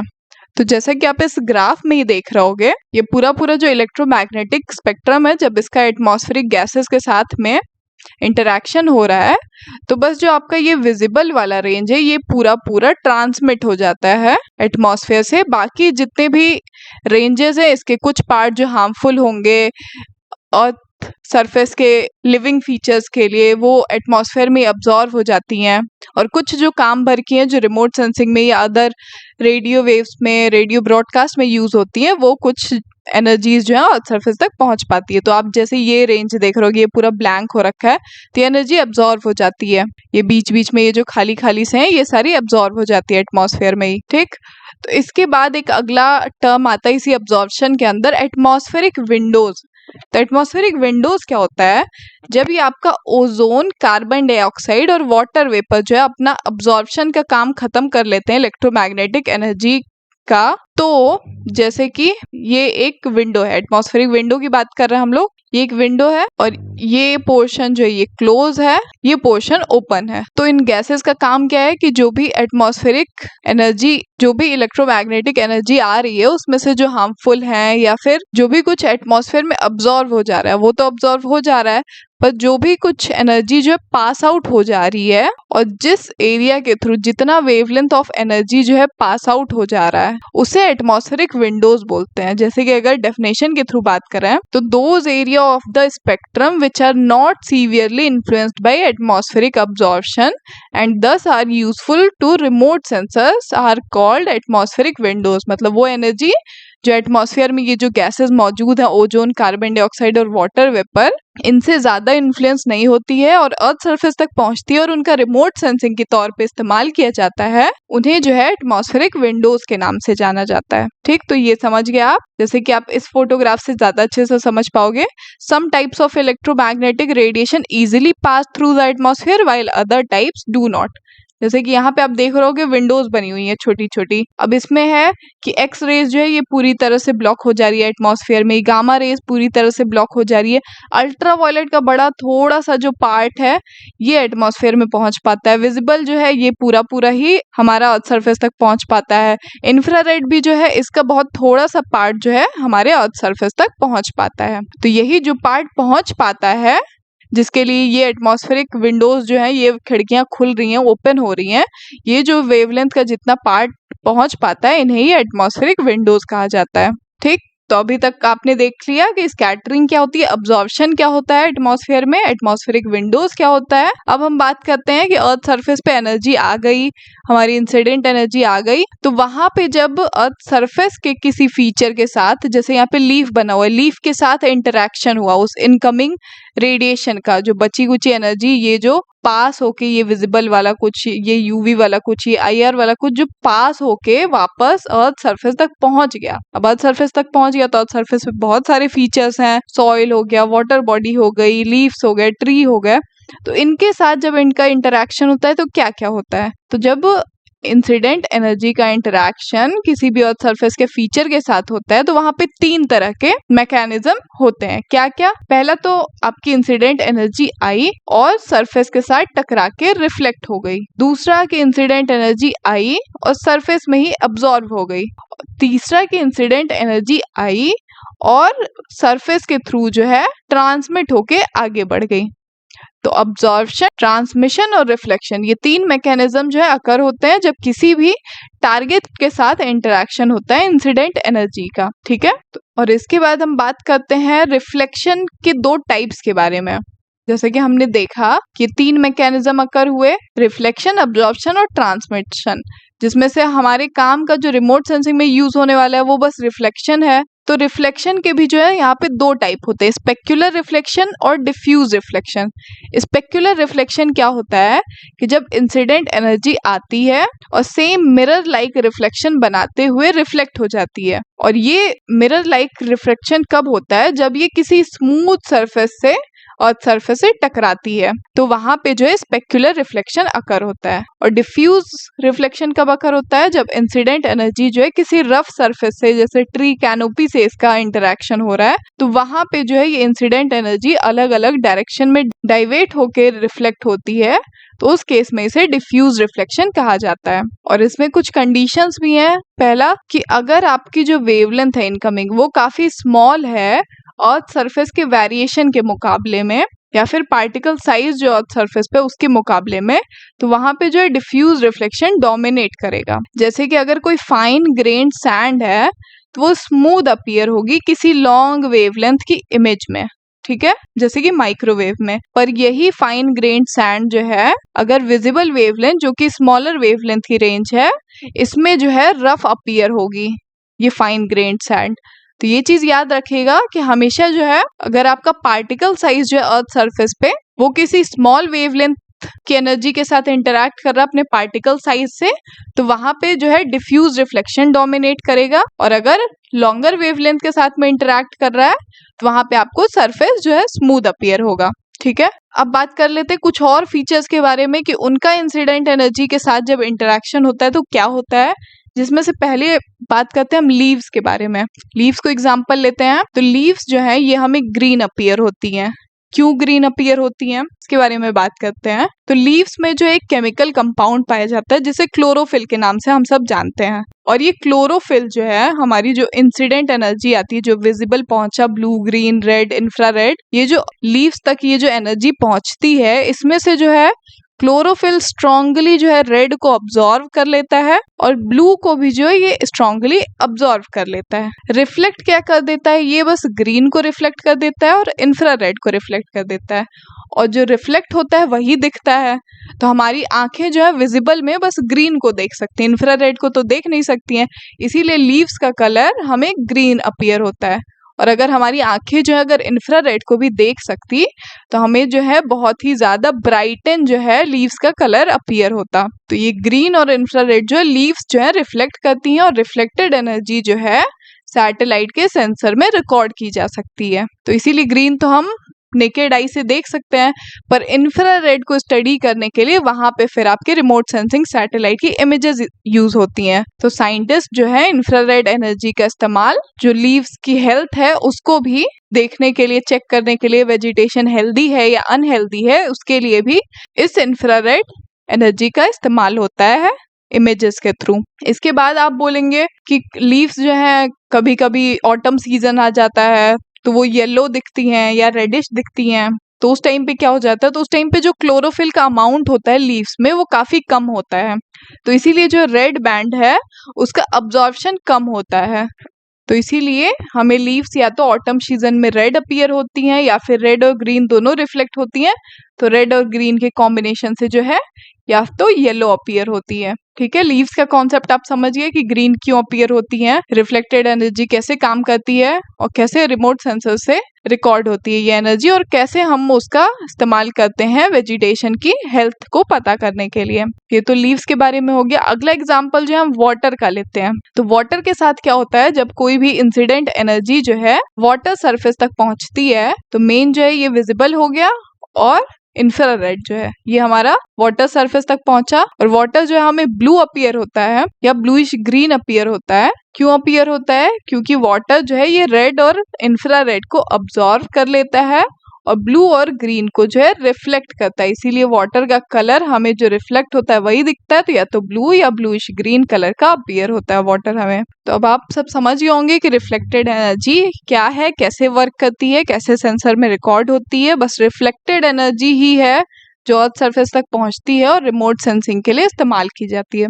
इसके बाद हम बात करते हैं अपने अगले टॉपिक की, जो कि स्पेक्ट्रल सिग्नेचर। तो स्पेक्ट्रल सिग्नेचर क्या होता है, सिग्नेचर आप समझ रहे होंगे, सिग्नेचर से आप क्या समझते हैं, जैसे किसी भी इंसान का कुछ ना कुछ सिग्नेचर होता है जो कि उसके लिए यूनिक होता है, हर एक इंसान का एक यूनिक सिग्नेचर होता है। ऐसे ही स्पेक्ट्रल सिग्नेचर की अगर हम बात करें तो अर्थ सरफेस पे बहुत सारे फीचर्स हैं, वाटर बॉडी हो गया, सॉइल हो गई, ग्रास हो गया, एग्रीकल्चर हो गया, फॉरेस्ट हो गया, तो हर एक फीचर का जो है रिमोट सेंसिंग के फील्ड में अगर हम बात करें तो हर एक फीचर की अपना अलग स्पेक्ट्रल सिग्नेचर है। जैसे हर एक इंसान का अपना अलग सिग्नेचर होता है, तो इनकी भी एक यूनिक आइडेंटिटी है हर एक फीचर की, जिसे हम स्पेक्ट्रल सिग्नेचर के नाम से जानते हैं। और ये स्पेक्ट्रल सिग्नेचर कैसे देखते हैं, कैसे पता करते हैं, जैसे कि आपके पास, जैसे मेरा नाम शीलू है, ठीक, और मैंने कहीं पे शीलू साइन कर दिया, इस सिग्नेचर को आप देख के समझ गए कि हाँ ये शीलू का साइन है। ऐसे ही जो है सॉइल हो गया, सॉइल का अपना एक सिग्नेचर होगा, जहाँ पे भी ये सिग्नेचर आपको सॉइल का दिखेगा आप देख के समझ जाओगे कि ऐसे सिग्नेचर वाले जो सारे हैं ये सारे सॉइल हैं। वाटर का कुछ अपना सिग्नेचर होगा, ऐसा सिग्नेचर आपको जहां भी दिखेगा आप समझ जाओगे कि अच्छा ऐसे वाले जितने भी दिखेंगे इस इमेज में वो सारे वहां पे वाटर होंगे। तो ये स्पेक्ट्रल सिग्नेचर कैसे पता कैसे करते हैं और ये स्पेक्ट्रल सिग्नेचर का कॉन्सेप्ट क्या है, तो जैसे कि मैं इस ग्राफ के थ्रू आपको समझाती हूँ। स्पेक्ट्रल सिग्नेचर का कॉन्सेप्ट ये है कि जब भी आप किसी फीचर को, अब जैसे ये जितनी भी वेवलेंथ की रेंजेस हैं इसको एक एक हम टॉर्च मान लेते हैं, जैसे ये ब्लू कलर की टॉर्च हो गई, ये ग्रीन कलर की, ये रेड, ये नियर इंफ्रारेड की टॉर्च हो गई, ये मिड इंफ्रारेड की। इतने जो है मैक्सिमम रिमोट सेंसिंग के विजुअलाइजेशन के पर्पज से इतनी बैंड्स का इस्तेमाल करते हैं, ठीक। और ये जो लाइंस दिख रही हैं, ये ग्रीन वाला जो है ग्रास का स्पेक्ट्रल सिग्नेचर है, ये पर्पल जो है ये वाटर का है, ये मरून वाला जो है ये ड्राई ग्रास का है, और ब्लू जो है ये सॉइल का स्पेक्ट्रल सिग्नेचर है। और आप देख रहे होगे कि जैसे ये ब्लू वाली रेंज में अगर देखें तो हर एक सिग्नेचर जो है अलग अलग रिफ्लेक्टेंस प्रेजेंट कर रहा है ना। ग्रास जो है ये थोड़ा लो रिफ्लेक्टेंस है, वाटर और ड्राई ग्रास जो है एक जैसे से दिख रहे हैं, सॉइल की रिफ्लेक्टेंस भी उनसे थोड़ी ज्यादा है। तो हर एक वेवलेंथ रेंज में जो है हर एक फीचर, जैसे एक अगर यहाँ बॉक्स बना दें, ये इतना दूर जो है ये रेड का पोर्शन हो गया, ये इतना दूर जो है ये ब्लू का पोर्शन हो गया, ये इतना दूर जो है ये नियर इंफ्रारेड की लाइट हो गई, और ये इतना मिड इंफ्रारेड की लाइट हो गई। तो हर जगह जो है हर एक अलग अलग लाइट में हर एक फीचर का जो है अपना अलग सिग्नेचर है। पर ये सिग्नेचर्स जो है अब यहाँ पे अब अगर विजिबल रेंज में इनको आइडेंटिफाई करने की कोशिश करोगे तो ये जो है थोड़े आसपास से हैं, मतलब एक साथ रख दिए जाए तो आपको थोड़ी मुश्किल हो सकती है पहचानने में। पर अगर आप इनको थोड़ा आगे जाके नियर इंफ्रारेड में या मिड इंफ्रारेड में देखोगे तो इनके बीच का ये जो गैप है रिफ्लेक्टेंस का, ये काफी ज्यादा डिफर कर रहा है, ठीक। तो जिससे इनको पहचानने में आसानी होगी। अब आपको जैसे ग्रीन ग्रास और ड्राई ग्रास हो गई, इसमें जो है आपको डिफरेंस पता करना है एक इमेज में। तो आप देखोगे कि नियर इंफ्रारेड में तो दोनों एकदम आसपास से ही दिख रहे हैं, दोनों के सिग्नेचर अगल बगल से एक दूसरे के ऊपर से होते हुए जा रहे हो, तो कैसे आइडेंटिफाई करोगे। पर अगर आप इसको मिड इंफ्रारेड में देखते हो तो इन दोनों के बीच में रिफ्लेक्टेंस में काफी गैप है, आप इजीली इनके सिग्नेचर से इनको आइडेंटिफाई कर सकते हो। तो बेसिकली जो स्पेक्ट्रल सिग्नेचर्स का यही कॉन्सेप्ट है कि हर एक अलग अलग वेवलेंथ रेंज में हर एक फीचर जो है अलग अलग रिफ्लेक्टेंस शो करता है, और जिसके बेसिस पे हम आइडेंटिफाई करते हैं कि कौन सी वेवलेंथ रेंज में कौन सा फीचर जो है अच्छा स्पेक्ट्रल सिग्नेचर ज्यादा डेविएट होके स्पेक्ट्रल सिग्नेचर जो है रिप्रेजेंट हो रहा है, जिसकी हेल्प से हम उसे आइडेंटिफाई कर सकें, ठीक है। एग्जाम में जो है क्वेश्चन आता है इससे, ऐसे आपको ग्राफ दे देगा बना के, मान लीजिए लास्ट टाइम ही आया हुआ था, ग्रास का ग्राफ दे दिया और उसने नीचे बैंड्स बना दी ABC करके, 2-3 ग्राफ दे दिए, उसमें पूछ लेगा कि कौन सा जो है वेजिटेशन के लिए सही सिग्नेचर है या कौन सा वाटर बॉडी के लिए सही है। तो ये जो कुछ मेन फीचर है वाटर, ग्रास, सॉइल, इनका जो है स्पेक्ट्रल सिग्नेचर आप सब याद कर लीजिएगा, ये कर्व कि कौन सी वेवलेंथ रेंज में कैसे जो है ये सिग्नेचर रिफ्लेक्ट कर रहा है।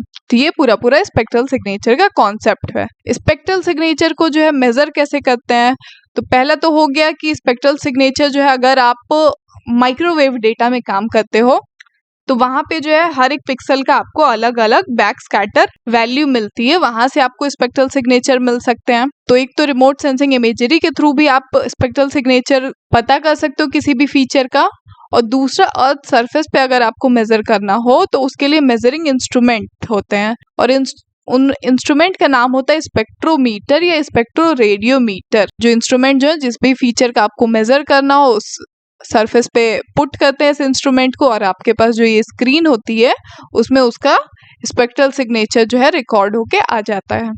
तो एक स्पेक्ट्रोमीटर जो होता है ये जनरली जो है यूज किया जाता है इंटेंसिटी ऑफ लाइट जो है किसी स्पेसिफिक रीजन में एनालाइज करने के लिए, और स्पेक्ट्रो रेडियोमीटर जो है इसको डिजाइन किया गया for measuring the spectral power distribution of a light source या फिर रेडियंस ऑफ एन ऑब्जेक्ट के लिए। तो बोथ इंस्ट्रूमेंट जो है स्पेक्ट्रोमीटर या स्पेक्ट्रो रेडियोमीटर दोनों ही क्रूशियल रोल प्ले करता है साइंटिफिक और इंडस्ट्रियल एप्लीकेशंस में, ठीक है। तो ये दो इंस्ट्रूमेंट है स्पेक्ट्रल सिग्नेचर को मेजर करने के लिए अर्थ सरफेस पे, बाकी तो हम रिमोट सेंसिंग के थ्रू भी इन्हें मेजर कर सकते हैं फीचर्स के लिए। ज्यादातर जो है जब आप हाइपर स्पेक्ट्रल डेटा में काम करते हो वहां आपको जैसे डिटेल लेवल पे मैपिंग करनी है, आपको क्रॉप क्लासिफिकेशन करना है या फिर फॉरेस्ट मैपिंग करनी है, फॉरेस्ट के अलग अलग स्पीशीज क्लासिफाई करने हैं, तो हाइपर स्पेक्ट्रल में जो है आपको ज्यादा नंबर ऑफ वेवलेंथ रेंज मिलती है, तो वहां पे उस केसेस में जो है ये स्पेक्ट्रल सिग्नेचर वाला कॉन्सेप्ट ज्यादा यूजफुल होता है फीचर्स को जहां आपको आइडेंटिफाई करना हो, क्लासिफाई करना हो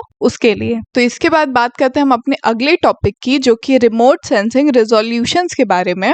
और जैसा कि आप सबको पता है कि रिमोट सेंसिंग में जो रिजोल्यूशन है वो 4 टाइप के होते हैं, spatial, spectral, temporal and radiometric. तो इन चारों रिजोल्यूशंस के बारे में हम बारी बारी से बात करते हैं। तो सबसे पहले अगर रिजोल्यूशन की बात करें तो रिजोल्यूशन होता क्या है, तो basically it is an ability of the system to render the information at the smallest discretely separable quantity in terms of distance, wavelength और द बैंड ऑफ EMR और टाइम एंड रेडिएशन। तो जब भी किसी सिस्टम की information को हम render करते हैं based on the smallest discretely separable quantity के अकॉर्डिंग, तब यहाँ पे जो इन 4 टाइप्स ऑफ रिजोल्यूशन की बात करते हैं हम, जिसमें से अगर सबसे पहले स्पेशियल रिजोल्यूशन की बात करें तो स्पेशियल रिजोल्यूशन होता है कि एक फोटोग्राफिक इमेज जो आपके पास कभी आती है, फोटोग्राफिक इमेज, तो एक ह्यूमन आई जो है उसमें जो है कितना डिटेल तक, कितना हाईएस्ट डिटेल लेवल तक देख सकती है, वो उसकी स्पेशियल रिजोल्यूशन होती है।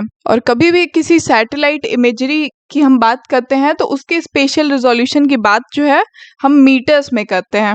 जैसे कभी आप बात करते होगे कि लैंडसेट जो है वो 30 मीटर स्पेशल रिजोल्यूशन का डेटा है, सेंटिनल-2 जो है 10 मीटर की स्पेशल रिजोल्यूशन का डेटा है। तो उसका मतलब क्या हो जाता है कि उसका जो सबसे सिंगल पिक्सल है उस डेटा का, लैंडसेट हो गया या फिर सेंटिनल हो गया, तो उसका जो सबसे स्मॉलेस्ट एंटिटी हो गई जो उस इमेज की, जो कि एक पिक्सल होता है, उस पिक्सल की जो है लेंथ और विड्थ जो होती है 30 मीटर या फिर 10 मीटर, जिस भी डेटा के हम जितने स्पेशल रिजोल्यूशन की बात कर रहे हैं उतना होता है, जिसको हम एक्स और वाई से रिप्रेजेंट करते हैं उस पिक्सल के लेंथ और विड्थ को। और रिजोल्यूशन का कॉन्सेप्ट ये है स्पेशल रिजोल्यूशन का कि जितना ज्यादा हायर रिजोल्यूशन की इमेज होगी उतना ज्यादा आपका जो है इमेज का साइज बढ़ता जाएगा। क्यों बढ़ता जाएगा? जैसे कि आप ये देख रहे होगे, ये हायर रिजोल्यूशन की इमेज है, 5 मीटर रिजोल्यूशन का है, तो इसमें नंबर ऑफ पिक्सल्स जो है बहुत ज्यादा है, इसमें जो है डिटेल्ड लेवल जो है आपको ज्यादा मिलेगा। जैसे कि ये वाटर बॉडी है, इसमें वाटर बॉडी के जो है एजेस जो है आप 5 मीटर के रेजोल्यूशन में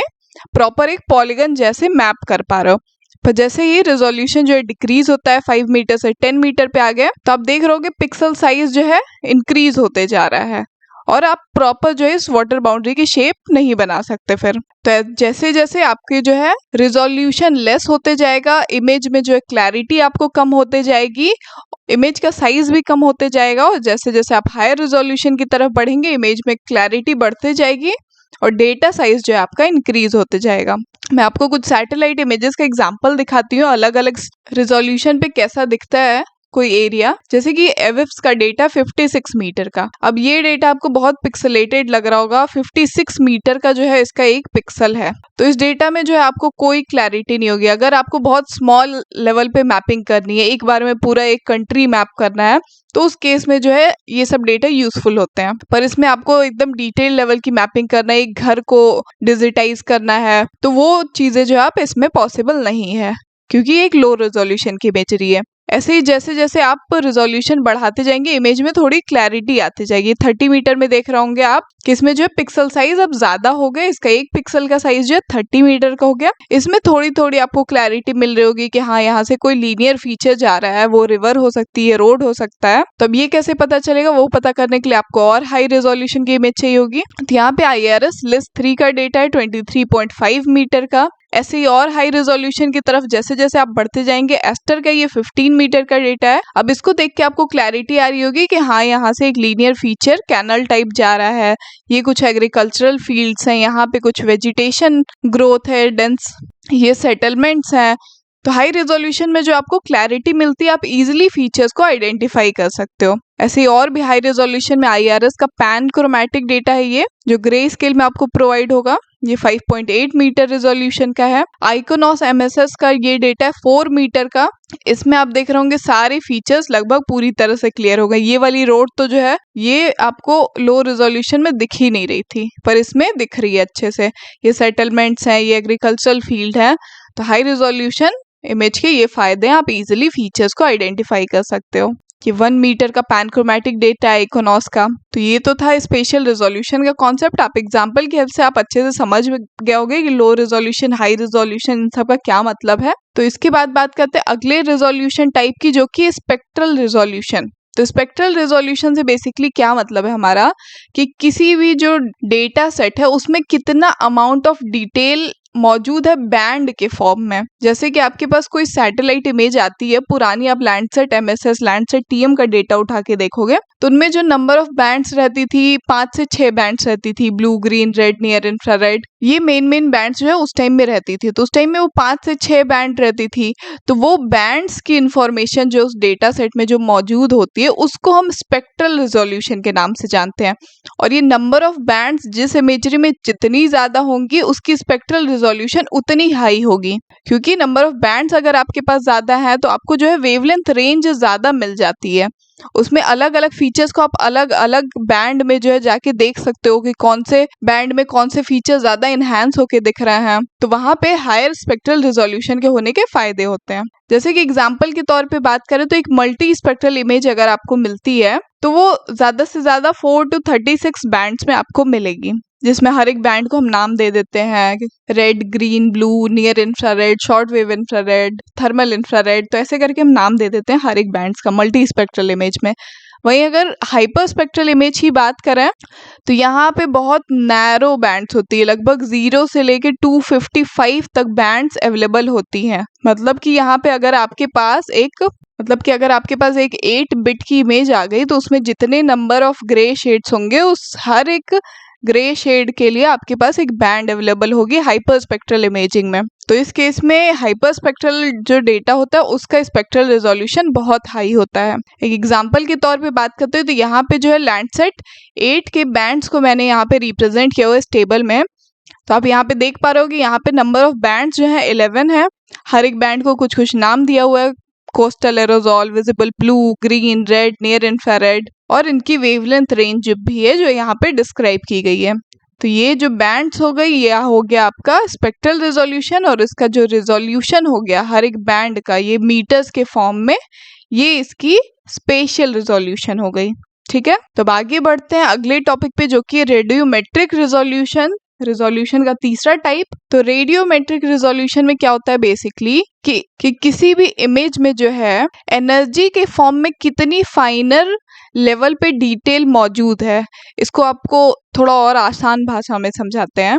जैसे कि ये एक इमेज है, यहाँ आपको दिख रही है साइड में ब्लैक एंड वाइट है, बस 2 कलर्स हैं इसमें, तो ये आपकी 1 बिट की इमेज हो गई। अब जैसे जैसे आप इसमें लेवल्स बढ़ाते जाएंगे, 4 लेवल पे 4 बिट की इमेज पे पहुंच गया, 8 बिट की इमेज पे पहुंच गया, 16 बिट की इमेज पे पहुंच गया, तो आप देख रहे हो कि इमेज के फीचर्स में जो है इन्हांसमेंट हो रही है। हर एक फीचर को आप ज्यादा आइडेंटिफाई कर रहे हो। यहाँ पे जो आपको पहली इमेज में 2 कलर्स बस देखने को मिल रहे थे, तो अब ज्यादा से ज्यादा 0, 1 2 क्लासेस में इसको क्लासिफाई कर सकते हो। पर 4 लेवल के डेटा मिल गया तो इसमें आप और ज्यादा नंबर ऑफ क्लासेस क्लासिफाई कर सकते हो। 8 लेवल में और भी ज्यादा नंबर ऑफ लेवल्स पे क्लासिफिकेशन कर सकते हो और फीचर्स को आइडेंटिफाई कर सकते हो।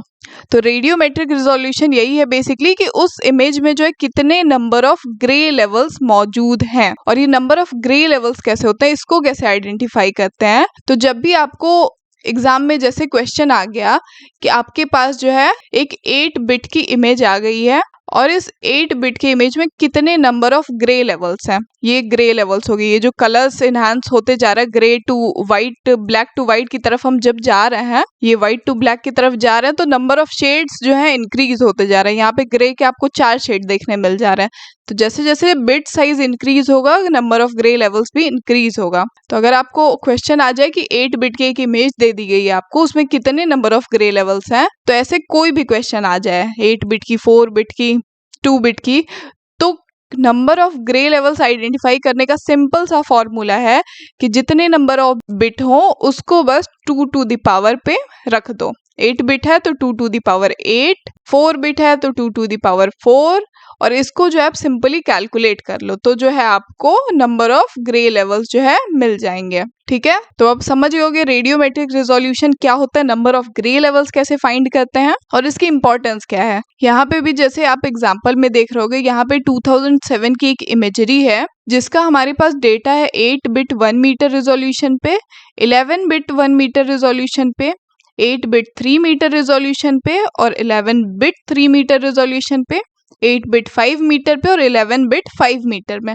अब जब दोनों इमेजेस में कंपैरिजन करोगे आप 8 बिट वाले में और 11 बिट वाले में, तो 8 बिट वाला जो डेटा इसमें जो पिक्सल्स ज़्यादा स्कैटर्ड है, नॉइज है इमेज में क्लासिफिकेशन में, पर यहीं अगर आप 11 बिट वाले डेटा में देखोगे तो इमेज में जो है नॉइज कम है काफी, क्योंकि यहाँ पे नंबर ऑफ ग्रे लेवल्स आपको ज्यादा मिल रहे हैं। तो अगर सेम स्पेशियल रिजोल्यूशन की इमेज है पर जो बिट साइज है वो कम या ज्यादा हो रहा है, तब भी जो है इमेज की क्वालिटी पे, क्लासिफिकेशन पे फर्क पड़ता है। तो इसके बाद बात करते हैं अगले रिजोल्यूशन की जो कि है टेम्पोरल रिजोल्यूशन।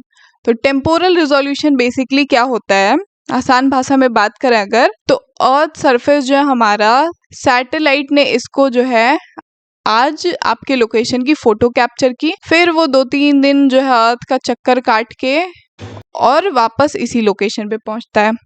तो वापस इसी लोकेशन पे पहुंचने के लिए, सेम लोकेशन की फोटो कैप्चर करने के लिए उसने कितने दिन का टाइम पीरियड, ये गैप कितने दिन का लिया, यही टाइम पीरियड जो होता है इसका टेम्पोरल रिजोल्यूशन होता है। तो अगर इसके प्रॉपर डेफिनेशन की बात करें तो the length of time it takes for a satellite to complete one entire orbit cycle, इसी को जो है टेम्पोरल रिजोल्यूशन कहते हैं कि एक कंप्लीट ऑर्बिट साइकिल कंप्लीट करके कितना टाइम लेता है सैटेलाइट वापस सेम लोकेशन पे पहुंचने में, वो उसकी टेम्पोरल रिजोल्यूशन कहलाती है। और हर एक सैटेलाइट की जो है अलग अलग टेम्पोरल रिजोल्यूशन होती है। जैसे कि यहाँ पे एग्जांपल्स के लिए बात करें तो लैंडसैट TM जो है इसका 16 डेज का टेम्पोरल रिजोल्यूशन। अगर आज इसने किसी लोकेशन की फोटो कैप्चर की तो फिर 16 दिन बाद जो है ये घूम के इस लोकेशन पे दोबारा पहुंचेगा। लैंडसैट ETM जो है ये 16 दिन का रिजोल्यूशन होता है। टेरा मोडिस जो है ये 1 से 2 दिन का स्पेस टेम्पोरल रिजोल्यूशन होता है। 1 से 2 दिन वाले टेम्पोरल रिजोल्यूशन में ये दिक्कत है कि इसका टेम्पोरल रिजोल्यूशन अगर आपको हाई मिल रहा है, 1 से 2 दिन में आपको इमेज मिल जा रही है किसी लोकेशन की, तो उसका जो स्पेशियल रिजोल्यूशन है वो आपको लो मिलेगा, क्योंकि जल्दी कवर करने के लिए जो सैटेलाइट को और ज़्यादा डिस्टेंस पे रहना होगा अर्थ से, और ज़्यादा डिस्टेंस का मतलब स्पेशियल रिजोल्यूशन लो रहेगी। तो अगर टेम्पोरल रिजोल्यूशन हाई होता है तो उसकी स्पेशियल रिजोल्यूशन लो रहती है मोस्ट ऑफ द केस में। तो अभी हमने बात कर ली है चारों type of remote sensing resolution के बारे में। अब थोड़ा सा बात कर लेते हैं हम फोटोग्राफिक सिस्टम्स के बारे में। सैटेलाइट जो इमेज कैप्चर करती है वो किसी न किसी कैमरे के थ्रू कैप्चर होता है जो कि सैटेलाइट में माउंटेड होता है। तो उस फोटोग्राफिक सिस्टम के अंदर भी कुछ टर्मिनोलॉजीज हैं, बस उसके बारे में बेसिक क्या होता है, क्या डेफिनेशन है उसकी, उसके बारे में हम बात करेंगे। तो मेन हम कैमरा, फिल्म, CCD ये इन सारी चीज़ों के बारे में बात करने वाले हैं। तो इसमें सबसे पहले बात करते हैं कि फोटोग्राफिक सिस्टम क्या होता है। तो एक फोटोग्राफिक सिस्टम जो है ये रिमोट सेंसिंग का एक टाइप है जिसके अंदर जो है कैमरा हो गया, फिल्म हो गई, फिल्टर हो गई, चार्ज कपल डिवाइसेस हो गए, और सरफेस की इमेज को कैप्चर करने के लिए प्रॉपरली इन सारे सिस्टम्स का इस्तेमाल किया जाता है। और इस फोटोग्राफिक सिस्टम का बस सैटेलाइट्स में ही नहीं, साथ ही एरियल फोटोग्रामेट्री में और भी ग्राउंड बेस्ड ऑब्जर्वेशन हो गई या फिर और भी अदर एप्लीकेशंस के लिए इस्तेमाल किया जाता है इसका। जिसमें से सबसे पहला जो हमारा सिस्टम है कैमरा, इसके बारे में बात करें तो कैमरा के बारे में आप सबको पता होगा कि एक प्राइमरी डिवाइस है फोटोग्राफिक सिस्टम का, जिसके अंदर में जो है कॉम्बिनेशन ऑफ लेंस यूज किया जाता है लाइट को फोकस करने के लिए, और फिर उसकी हेल्प से एक लाइट सेंसिटिव मीडियम पे सच एज फिल्म या डिजिटल सेंसर पे इमेज को कैप्चर किया जाता है। रिमोट सेंसिंग एप्लीकेशन में बात करें अगर कैमरा का, तो कैमरा जो है ऑफन जो है जो भी हमारा प्लेटफॉर्म हो गया, सैटेलाइट हो गई या फिर एरियल फोटोग्रामेट्री के लिए ड्रोन हो गया, हेलीकॉप्टर्स हो गए, तो उन प्लेटफॉर्म्स पे जो है ये कैमरा माउंटेड रहता है जिसकी हेल्प से फोटोग्राफ क्लिक करते हैं। और इन कैमरास का बहुत बड़ा रोल होता है किसी भी इमेज के स्पेसिफिक कैरेक्टरिस्टिक्स में, स्पेशियल रिजोल्यूशन में, स्पेक्ट्रल रेंज में, उसकी जियोमेट्रिक एक्यूरेसी में कैमरास का एक बड़ा रोल होता है। इसके बाद बात करें अगर फिल्म की, तो फिल्म बेसिकली क्या होती है कि जब भी आप कोई फोटो कैप्चर करते हो, एक ट्रेडिशनल मेथड की बात करें तो ये कैप्चर्ड फोटो जो है इस फिल्म पे जाके रिकॉर्ड हो जाती है। तो ये एक तरह का डिजिटल सेंसर होता है जिसमें आप जिस भी ऑब्जेक्ट को टारगेट करते हो उसकी एक इमेज फॉर्मेट कैप्चर हो जाती है इस फिल्म पे। ये फोटोग्राफिक फिल्म भी सेंसिटिव होती लाइट के लिए, जैसे कि बस विजिबल और near infrared regions, electromagnetic spectrum की ये मेनली जो है कैप्चर करती है 0.3 से 0.9 म्यूएम वेवलेंथ तक। फिल्म भी जो है डिफरेंट टाइप की होती है अलग अलग वेवलेंथ को कैप्चर करने के लिए। जैसे कि अगर आपको बस पैनक्रोमैटिक इमेज कैप्चर करनी है ब्लैक एंड व्हाइट में, ग्रे में, तो उसके लिए पैनक्रोमैटिक फिल्म होती है। विजिबल स्पेक्ट्रम को कैप्चर करने के लिए अलग फिल्म होती है, इंफ्रारेड सेंसिटिव फिल्म्स होती हैं, कलर इंफ्रारेड फिल्म्स होती हैं जो कि कैप्चर कर सकती हैं बोथ विजिबल और नियर इंफ्रारेड लाइट्स को। तो ये फिल्म्स जो है ये ट्रेडिशनल मेथड है फोटोग्राफ्स कैप्चर करने का। पर जैसे जैसे हम डिजिटल टेक्नोलॉजी में आगे बढ़ते गए तो फिल्म्स को जो है रिप्लेस कर दिया गया इलेक्ट्रॉनिक सेंसर से या फिर CCD या CMOS सेंसर से। कैसे रिप्लेस किया गया CCD से, इसके बारे में बात करते हैं। CCD क्या होती है? तो CCD जो है बेसिकली इसका फुल फॉर्म होता है चार्ज कपल डिवाइसेस, और ये फोटोग्राफिक फिल्म्स की रिप्लेसमेंट में आया है, रिवॉल्यूशन में आया है इनके। CCD का काम क्या होता है कि ये कैपेबल होती है किसी भी फोटॉन्स को, लाइट को कन्वर्ट कर देती है इलेक्ट्रिकल चार्जेस में, और साथ ही ये रिकॉर्ड कर लेती है डिजिटल इमेज को with a high precision and sensitivity के साथ। तो CCD का बेसिकली एडवांटेज क्या है कि ये डायरेक्टली जो है कैप्चर कर लेता है लाइट इंफॉर्मेशन को, और उसमें से देन इमेज जो है स्टोर किया जाता है और ट्रांसमिट कर दिया जाता है इलेक्ट्रॉनिकली ही। CCD के अंदर जो है फास्टर डेटा प्रोसेसिंग होती है फिल्म्स के कंपैरिजन में, बेटर स्पेक्ट्रल रिजोल्यूशन मिलता है हमें, और इसमें जो है सीसीडी के हेल्प से हम wider range of electromagnetic spectrum को कवर कर सकते हैं। जैसे कि फिल्म में हम बस विजिबल और नियर इंफ्रारेड के कुछ पोर्शन को कवर कर पाते हैं, पर सीसीडी के अंदर हमें एडवांटेज मिलती है कि हम इसके बियॉन्ड भी जो है, जो रिमोट सेंसिंग के पर्सपेक्टिव से जो भी इलेक्ट्रोमैग्नेटिक स्पेक्ट्रम है उन्हें हम कैप्चर कर सकते हैं सीसीडी की हेल्प से। इसके बाद बात करते हैं एक और टर्म की, जो कि फोटोग्राफिक सिस्टम का ये पार्ट है, तो वो है फिल्टर्स। तो फिल्टर क्या होता है बेसिकली, आप जैसे कि आप चाहते हो कि ये जो है ये 2-3 वेवलेंथ्स हैं, ये रेड हो गई, ये ग्रीन हो गया, ये ब्लू हो गया, और आप चाहते हो कि बस जो है रेड वाली जो है हमारे जो है फिल्म में रिकॉर्ड हो। तो उसके लिए जो है आप यहाँ पे लेंस के सामने एक फिल्टर यूज करते हो, जिससे वो बाकी सारी लाइट्स को, जैसे रेड को पास करना है तो आपने रेड फिल्टर यूज किया, जिससे ग्रीन और ब्लू जो है ये यहाँ पे ब्लॉक हो जाते हैं, और रेड जो है ये पास आउट होके फिल्म पे हमारे रिकॉर्ड हो जाती है।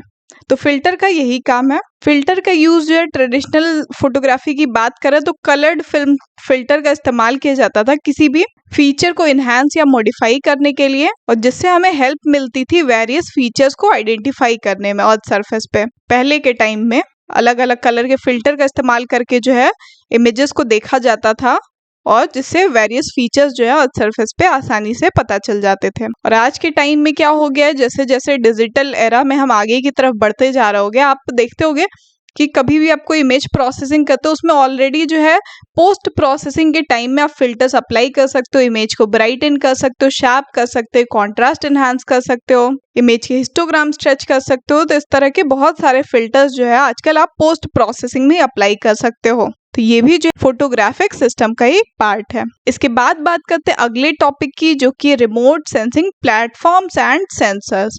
इसके अंदर हम बेसिकली बात करेंगे कि जब भी अर्थ सरफेस से इंफॉर्मेशन गैदर करने की बात होती है तो हम कौन कौन से प्लेटफॉर्म से जो है ये इंफॉर्मेशन गैदर कर सकते हैं, और किस तरह के सेंसर्स का इस्तेमाल करते हैं इसके लिए। तो प्लेटफॉर्म्स की बात करें तो बेसिकली 3 टाइप्स के प्लेटफॉर्म होते हैं, ग्राउंड बेस्ड, एयरक्राफ्ट और सैटेलाइट। ग्राउंड बेस्ड में क्या होता है कि आप ग्राउंड पे ही रह के, अर्थ सरफेस पे ही रह के कोई इंस्ट्रूमेंट में आप अपना कैमरा माउंट करते हो, और वहां से जो है कैमरा या फिर अदर इंस्ट्रूमेंट भी आपको जैसे टाइप की इंफॉर्मेशन की नीड है वो इंस्ट्रूमेंट माउंट करके इंफॉर्मेशन गैदर करते हो आप। एयरक्राफ्ट में जो हमारा एटमॉस्फेयर है, जहाँ पे एयरप्लेन्स और हेलीकॉप्टर्स का जो जोन होता है, उस एरिया में जब जाके आप अर्थ सरफेस के इंफॉर्मेशन गैदर करते हो तो वो एयरबॉर्न प्लेटफॉर्म हो जाता है। और स्पेस बॉर्न हो जाता है कि जब आप स्पेस में सैटेलाइट्स के थ्रू अर्थ सरफेस के इंफॉर्मेशन कैप्चर करते हो तो वो प्लेटफॉर्म स्पेस बॉर्न कहा जाता है। ग्राउंड बेस्ड सिस्टम में क्या होता है बेसिकली, इसमें जो है किसी स्पेसिफिक पर्पस के लिए ग्राउंड बेस्ड रिमोट सेंसिंग का इस्तेमाल किया जाता है, जैसे मेट्रोलॉजिकल ऑब्जर्वेशन लेना है या फिर कोई इन्वायरमेंटल पैरामीटर मॉनिटर करना है, तो वहाँ पे जो ग्राउंड बेस्ड इंफॉर्मेशन कैप्चर करते हैं। इसके एडवांटेज क्या है कि आपको बहुत हाई रेजोल्यूशन डेटा मिल जाता है, और हाई स्पेशियल रेजोल्यूशन पे भी मिलता है, क्योंकि एकदम ग्राउंड पे रह के आप किसी की फोटोग्राफ कैप्चर कर रहे हो तो वो हाई रेजोल्यूशन की मिलेगी। एक फिक्स्ड पर्सपेक्टिव मिल जाता है। ग्राउंड बेस्ड सिस्टम के एग्जाम्पल की बात करें कि कौन कौन से सिस्टम जो है ग्राउंड बेस्ड के अंदर में आते हैं, तो जितने टाइप के वेदर स्टेशन होते हैं या फिर एयर क्वालिटी मॉनिटरिंग स्टेशन होते हैं, ग्राउंड बेस्ड लिडार सिस्टम्स होते हैं, ये सारे ही आपके जो है ग्राउंड बेस्ड प्लेटफॉर्म्स में कंसिडर होते हैं रिमोट सेंसिंग के लिए। इसके बाद बात करते हैं एयरबॉर्न प्लेटफॉर्म की। तो एयरबॉर्न प्लेटफॉर्म में बेसिकली एयरक्राफ्ट्स आते हैं, जैसे कि एयरप्लेन्स हो गए, ड्रोन हो गए, जो कि बेसिकली एरियल फोटोग्रामेट्री में, एरियल रिमोट सेंसिंग में यूज किया जाता है। तो उन्हें एयरबॉर्न प्लेटफॉर्म के नाम से जाना जाता है, क्योंकि ये लोअर ऑल्टीट्यूड पे फ्लाई होते हैं कंपेयर टू सैटेलाइट, और एक हायर स्पेशियल रेजोल्यूशन की इमेजरी प्रोवाइड कराते हैं। इसके कुछ इंपॉर्टेंट कैरेक्टरिस्टिक क्या है कि जब भी आप एयरबॉर्न इमेजेस कैप्चर करते हो तो एक हाई स्पेशियल रेजोल्यूशन की इमेज मिलती है आपको। मोस्ट फ्रीक्वेंट रीविजिट्स कर सकते हो आप किसी भी लोकेशन के लिए। कहीं पे भी आपको आज आपने कैप्चर की, आप यहाँ पे कल भी आके आप यहाँ पे अपना ड्रोन फ्लाई करके, एयरक्राफ्ट फ्लाई करके इस एरिया के फिर से फोटोग्राफ कैप्चर कर सकते हो। कहीं पे फ्लड आ गया तो वहां पे जो आप अपने ड्रोन्स को इजीली ग्राउंड पे रहते हो तुरंत भेज सकते हो। तो फ्रीक्वेंटली रीविजिट जो है आपको मिल जाता है किसी भी एरिया का। पर इसकी एक डिसएडवांटेज है कि आप जो है लिमिटेड कवरेज कर सकते हो इसके थ्रू। स्मॉलर एरिया का कवरेज हो पाता है एक बार में कंपेयर टू सैटेलाइट, तो इसीलिए ज्यादातर इसका रीजनल या लोकल लेवल पे जब भी मैपिंग होती है तो उस टाइम इस्तेमाल किया जाता है।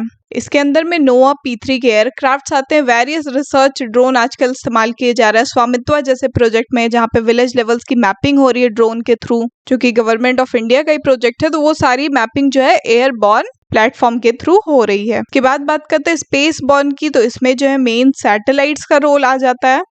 और सैटेलाइट जो मोस्ट कॉमन और वाइडली यूज किए जाने वाला प्लेटफॉर्म है स्पेस बॉर्न जो है हमारा रिमोट सेंसिंग में। सैटेलाइट के ये फायदे हैं कि आप जो है इसमें अर्थ सरफेस को अलग अलग ऑल्टीट्यूड के साथ स्पेस में कवर कर सकते हो, ग्लोबल कवरेज दे सकते हो। तो सैटेलाइट का एक ये बेनिफिट है कि आपको ग्लोबल कवरेज मिल जाता है, तो आप किसी भी वास्ट रीजन को जो मॉनिटर कर सकते हो रेगुलर बेसिस पे। और इसमें रीविजिट टाइम डिपेंड करता है कि आपके पास जो है कॉन्स्टेलेशन में कितने नंबर ऑफ सैटेलाइट्स मौजूद हैं। किसी भी सैटेलाइट का रीविजिट पीरियड जो है वो आवर्स से सेवरल डेज के बीच में वेरी करता है। और सैटेलाइट्स जो है हमें हाई रिजोल्यूशन से लो रिजोल्यूशन तक के काफी सारे टाइप की इमेजेस प्रोवाइड कराते हैं। कुछ एग्जांपल बात करें सैटेलाइट्स की, तो लैंडसैट हो गया, सेंटिनल, मोदिस, गोज, तो ऐसे और ऐसे ही बहुत सारे सैटेलाइट्स हैं जो कि हमें अर्थ सरफेस के बारे में इंफॉर्मेशन प्रोवाइड कराते हैं अलग अलग स्पेशियल और स्पेक्ट्रल रिजोल्यूशन पे। तो ये तो था रिमोट सेंसिंग प्लेटफॉर्म्स के बारे में। अब आगे बढ़ते हैं और सेंसर्स के बारे में बात करते हैं। तो रिमोट सेंसिंग में जो सेंसर्स होते हैं वो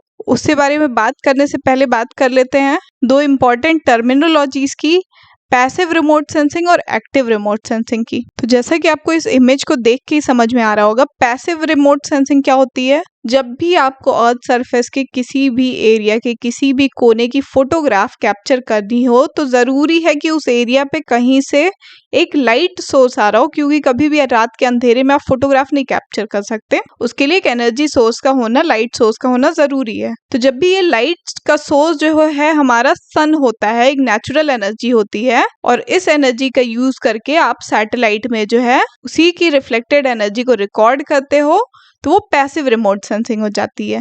इसी के ऑपोजिट एक्टिव रिमोट सेंसिंग में क्या होता है कि इसमें आप सैटेलाइट के थ्रू ही एनर्जी प्रोवाइड कराते हो और फिर उसी के थ्रू रिफ्लेक्टेड एनर्जी रिकॉर्ड करते हो। तो ये जो है खुद अपना ओन एनर्जी प्रोवाइड कराता है और उसी से रिफ्लेक्टेड एनर्जी को रिकॉर्ड करता है। इसमें किसी भी अदर सोर्स की जरूरत नहीं होती है। तो ऐसे रिमोट सेंसिंग को एक्टिव रिमोट सेंसिंग कहते हैं। इसकी एक डेफिनेशन के थ्रू बात करें तो पैसिव सेंसर्स जो हैं ये डिटेक्ट करते हैं electromagnetic radiation that is naturally reflected, जैसे कि विजिबल हो गया, near infrared, short wave infrared या फिर एमिटेड थर्मल इंफ्रारेड किसी भी अर्थ सरफेस ऑब्जेक्ट से। इसमें एनर्जी सोर्स जो है वो सन होता है। और एक्टिव सेंसर्स की बात करें तो ये डिटेक्ट करता है electromagnetic radiation that is back scattered from object that are irradiated from artificially generated energy sources। और इसमें एनर्जी का सोर्स क्या हो सकता है? रेडियो हो गया, साउंड या फिर लिडार हो गया। तो ये जो है एनर्जी के सोर्स होते हैं एक्टिव सेंसर्स में। और एक्टिव सेंसर्स के अंदर जो है रडार और लिडार जैसे सेंसर्स का इस्तेमाल किया जाता है, जिसमें रडार सेंसर जो होता है ये माइक्रोवेव पल्सेस को रेडिएट करता है और अर्थ सरफेस तक जब ये रेडिएशन आती है और वापस रिफ्लेक्ट होके जाती है तो ये जितना टाइम लगता है इसके आने और जाने में, इसी इंफॉर्मेशन की हेल्प से जो है अर्थ सरफेस की इमेजेस जनरेट की जाती हैं। और साथ ही इसके हेल्प से जो है सरफेस रफनेस और सॉइल मॉइस्चर को भी मेजर किया जाता है। और लिडार जो इसका फुल फॉर्म होता है light detection and ranging. Lidar जो है ये लेजर पल्सेस एमिट करता है और इसका भी सेम जो है मैकेनिज्म है कि सेंसर जो है पल्स एमिट करता है और फिर वापस रिफ्लेक्ट होकर अर्थ सरफेस से सेंसर तक पहुंचता है। और इसको आने और जाने में जितना टाइम लगता है इसी की हेल्प से जो है फिर अर्थ सरफेस के बारे में इंफॉर्मेशन प्रोवाइड कराई जाती है। लिडार की हेल्प से ज्यादातर जो है 3D मैप्स, टेरेन मैपिंग के लिए, वेजिटेशन और मैनमेड स्ट्रक्चर्स की मैपिंग के लिए लिडार टेक्नोलॉजी का यूज किया जाता है। इसके बाद जैसा कि हम सेंसर्स के बारे में बात कर रहे हैं, सैटेलाइट सेंसर्स के बारे में, तो इसमें एक आता है ऑप्टिकल मैकेनिकल सेंसर। ये ऑप्टिकल मैकेनिकल सेंसर्स जो है ये पुरानी जो सैटेलाइट्स होती थी उनमें इस्तेमाल होता था ज्यादातर एरियल इमेजिंग सिस्टम्स में। इनमें क्या होता था कि इनमें जो है मूविंग मिरर्स और प्रिज्म होते थे अर्थ सरफेस की फोटोग्राफ कैप्चर करने के लिए। और इसमें भी ऑप्टिकल मैकेनिकल स्कैनर्स जो है जो मेन टाइप्स के ऑप्टिकल मैकेनिकल स्कैनर्स हैं वो विस्क ब्रूम स्कैनर होते हैं, और ड्रम स्कैनर एक स्कैनर है जो कि ऑप्टिकल मैकेनिकल स्कैनर के अंदर आता है। तो विस्क ब्रूम में क्या होता है कि in this type of scanner a single detector element record the radiation coming from a specific ground spot. मतलब कि विस्क ब्रूम सेंसर क्या करता है कि जब भी आप जो है सेंसर से कोई एरिया ऑफ इंटरेस्ट कैप्चर कर रहे हो, तो वो जो है जैसे ये एरिया है इस फॉरवर्ड मोशन में आगे बढ़ रहा है, ये जो है आपके पिक्सल्स हैं, तो ये जो एक सिंगल डिटेक्टर को यूज करते हुए पहले इस ब्लॉक को खत्म करेगा, फिर नेक्स्ट ब्लॉक पे मूव करेगा, फिर नेक्स्ट ब्लॉक को स्कैन करेगा और इसको रिकॉर्ड करेगा। तो ऐसे ऐसे करके ये जो है इमेज कैप्चर करते हुए आगे बढ़ता है, और इसकी जो मूवमेंट होती है वो अक्रॉस ट्रैक होती है प्लेटफॉर्म के। अक्रॉस ट्रैक से क्या मतलब हो गया कि मूवमेंट जो है फ्लाइट की डायरेक्शन इधर है, पर सेंसर जो है वो ऐसे ऐसे मूव हो रहा है, पहले इधर से गया, फिर इसने एक एक रिकॉर्ड करते हुए ऐसे आया, फिर ऐसे गया। तो अक्रॉस ट्रैक में जब मूवमेंट होती है तो वहां पे विस्क ब्रूम स्कैनर यूज हो रहा होता है। इसके बाद ड्रम स्कैनर होते हैं ऑप्टिकल मैकेनिकल स्कैनर के अंदर। ड्रम स्कैनर क्या होते हैं कि the sensor optics are mounted on a rotating drum पे माउंटेड होते हैं इसमें sensors. As the drum spins the sensor views the earth surface at different angles allowing for a collection of data over a wide swath. जब भी हमें एक wide swath wide area of interest cover करना हो तो वहां पे जो है ड्रम सेंसर का इस्तेमाल किया जाता है, जिसमें सेंसर जो होता है वो माउंटेड होता है एक रोटेटिंग ड्रम पे, और जैसे जैसे ये ड्रम जो है रोटेट करता है तो ये अलग अलग एंगल्स पे जो है अर्थ सरफेस की फोटोग्राफ्स कैप्चर करता है। तो ये ऑप्टिकल मैकेनिकल स्कैनर हो गए। उसके बाद एक अलग स्कैनर आता है पुश ब्रूम स्कैनर। तो पुश ब्रूम स्कैनर जो है ये आजकल मॉडर्न एरा में जो है यूज किया जाने वाला स्कैनर है रिमोट सेंसिंग में, स्पेशली सैटेलाइट्स और ड्रोन्स में इसका इस्तेमाल किया जाता है। ये स्कैनर्स जो है ये एरे ऑफ डिटेक्टर्स यूज करते हैं to collect data continuously along a line perpendicular to the flight direction. मतलब कि अगर ये आपकी फ्लाइट है, विस्क ब्रूम में क्या होता था कि जैसे कि आपका एरिया ऑफ इंटरेस्ट है, इसमें वो जो है वो छोटे छोटे ब्लॉक्स में पहले इसको कैप्चर किया, फिर ऐसे होते हुए आगे बढ़ता था। पर पुश ब्रूम के केस में क्या है, अगर आपकी फ्लाइट इस डायरेक्शन में जा रही है तो एक बार में ये जो है ये पूरी रो जो है पुश ब्रूम स्कैनर कवर कर लेता है, एक बार में रिकॉर्ड कर लेता है ये पूरी रो, और ऐसे ही आगे बढ़ता है रिकॉर्ड करते हुए। तो ये पुश ब्रूम स्कैनर होता है, और आजकल जो है ये सारे सैटेलाइट्स और ड्रोन्स में मॉडर्न एरा में यूज किया जाता है। तो समझ गए आप, दो तरह के स्कैनर है, एक ऑप्टिकल मैकेनिकल जिसके अंदर विस्क ब्रूम और ड्रम स्कैनर आता है, और दूसरा टाइप है push broom scanner. Push broom के अंदर फिर दो टाइप के स्कैनर आते हैं हमारे, लीनियर पुश ब्रूम स्कैनर और 2 डायमेंशनल पुश ब्रूम स्कैनर। तो लीनियर पुश ब्रूम में क्या होता है कि लीनियर एरे ऑफ डिटेक्टर होते हैं एक सिंगल लाइन को स्कैन करने के लिए आपके एरिया ऑफ इंटरेस्ट में, और ये फ्लाइट डायरेक्शन के परपेंडिकुलर होते हैं। और ये 2 डायमेंशनल पुश ब्रूम स्कैनर क्या है, ये एडवांस वर्जन है जो कि एक 2D array of detector use करता है डेटा कलेक्शन के लिए। इसमें क्या होता है कि ये जो है क्रॉस ट्रैक और अलोंग ट्रैक दोनों डायरेक्शन में साइमल्टेनियसली जो है डेटा कैप्चर करते हुए आगे बढ़ता है, और इससे क्या होता है हमें हायर रेजोल्यूशन के डेटा प्रोवाइड होते हैं। और पुश ब्रूम स्कैनर को जो है पूरी तरह से पुश ब्रूम स्कैनर ने जो है विस्क ब्रूम को रिप्लेस कर दिया है, क्योंकि पुश ब्रूम स्कैनर्स जो होते हैं आजकल हर तरह के रिमोट सेंसिंग एप्लीकेशंस में यूज किए जाते हैं, क्योंकि इनकी एफिशिएंसी हायर है, बेटर स्पेशियल रेजोल्यूशन प्रोवाइड कराते हैं, और ये एक वाइड स्वैथ जो है कैप्चर कर सकता है, और फास्टर डेटा एक्विजिशन भी करता है साथ ही साथ, और आपको एक डिटेल्ड इमेजरी जो है प्रोवाइड कराता है। तो अभी तक हमने जो भी 2 मेन टाइप्स के स्कैनर्स हैं और सेंसर्स हैं एक्टिव पैसिव के बारे में, विस्क ब्रूम पुश ब्रूम के बारे में, उनके टाइप्स के बारे में बात कर लिया है। अब हम सैटेलाइट ऑर्बिट्स के बारे में बात कर लेते हैं। तो सैटेलाइट ऑर्बिट और उसके क्या क्या टाइप होते हैं इसके बारे में बात करते हैं। पहले तो बात करते हैं सैटेलाइट ऑर्बिट होता क्या है। तो हमारे अर्थ सरफेस के अराउंड जो है जब भी कोई सैटेलाइट रोटेट कर रहा होता है तो वो एक पाथ फॉलो कर रहा होता है, उसका एक पाथ होता है जिसको फॉलो कर रहा होता है। तो यही पाथ जो सैटेलाइट के लिए उसका ऑर्बिट कहा जाता है। और ये ऑर्बिट किस टाइप का होगा ये डिपेंड करता है कि वो सैटेलाइट किस लिए यूज किया जा रहा है, वेदर एक्टिविटीज को मॉनिटर करने के लिए है या फिर अर्थ सरफेस के फीचर्स को मॉनिटर करने के लिए है। तो सैटेलाइट का क्या पर्पस है, क्या मिशन है, उसके हिसाब से जो सैटेलाइट का ऑर्बिट डिसाइड होता है। तो सबसे पहला जो ऑर्बिट टाइप है वो है जियो स्टेशनरी ऑर्बिट। जियो स्टेशनरी ऑर्बिट क्या होता है, हमारा अर्थ सरफेस से काफी दूर होता है ये ऑर्बिट, लगभग आपका जो है 35,786 किलोमीटर दूर होता है। और जियो स्टेशनरी सैटेलाइट्स का ज्यादातर इस्तेमाल जो है वेदर ऑब्जर्वेशन के लिए, सैटेलाइट ब्रॉडकास्टिंग के लिए, कम्युनिकेशन के लिए ग्राउंड स्टेशन के साथ जो है इन सैटेलाइट्स का इस्तेमाल किया जाता है, क्योंकि ये काफी दूर है। तो अर्थ सरफेस के फीचर्स को मॉनिटर करने के लिए आप इसका इस्तेमाल नहीं कर सकते, क्योंकि आपको बहुत ही लो रिजोल्यूशन के इमेजेस मिलेंगे अगर आप इतने दूर से किसी सैटेलाइट से ली हुई पिक्चर को विजुअलाइज करेंगे। तो जियो स्टेशनरी ऑर्बिट की खास बात क्या है कि पहला तो ये जो है काफी दूर, सबसे ज्यादा दूर यही ऑर्बिट होता है अर्थ सरफेस से, और इसका जो टाइम पीरियड होता है अपने अर्थ सरफेस को कवर करने का, ये 24 आवर्स का ही होता है। मतलब कि ये एक तरह से स्टैटिक होता है, मूव नहीं करता है। अगर इंडिया के लिए कोई जियो स्टेशनरी ऑर्बिट है तो 24 आवर्स अर्थ के साथ साथ जो है वो सैटेलाइट भी मूव करेगा। 24 आवर्स जो है वो इंडिया को ही मॉनिटर करते रहेगा। तो जियो स्टेशनरी ऑर्बिट्स में जो है जियो स्टेशनरी सैटेलाइट्स को इस्तेमाल किया जाता है, और ये अर्थ सरफेस के किसी स्पेसिफिक पॉइंट पे फिक्स रहती हैं। Weather observation, satellite broadcasting, communication के पर्पज से इन सैटेलाइट्स का इस्तेमाल किया जाता है। इसके बाद अगला जो टाइप ऑफ ऑर्बिट है वो है मीडियम अर्थ ऑर्बिट। तो मीडियम अर्थ ऑर्बिट क्या होता है, ये सिचुएटेड होता है between the low earth orbit और जियो स्टेशनरी ऑर्बिट। मतलब कि आपका ये अर्थ सरफेस हो गया, जियो स्टेशनरी तो बहुत दूर हो गया, बड़ा वाला ऑर्बिट हो गया, फिर लो ऑर्बिट जो है ये अर्थ सरफेस के पास में होता है, और मीडियम जो है इसके कहीं बीच में आता है। तो ये मीडियम की जो रेंज होती है अर्थ सरफेस से, ये 2000 से लेके 35,000 किलोमीटर के बीच में वेरी करती है। और मीडियम अर्थ ऑर्बिट में जो सैटेलाइट्स मूव करते हैं उनका जो टेम्पोरल रिजोल्यूशन होता है वो कुछ आवर्स से लेके कुछ डेज के बीच में वेरी करता है। मतलब कि अगर जो ऑर्बिट है वो अर्थ सरफेस के नजदीक रहा, 2000 किलोमीटर के पास में रहा, तो उसकी टेम्पोरल रिजोल्यूशन ज्यादा होगी, उसको ज्यादा टाइम लगेगा अर्थ को कवर करने में। अगर वो अर्थ सरफेस से दूर रही तो इसकी जो है टेम्पोरल रिजोल्यूशन आवरली बेसिस पे आपको मिल सकती है।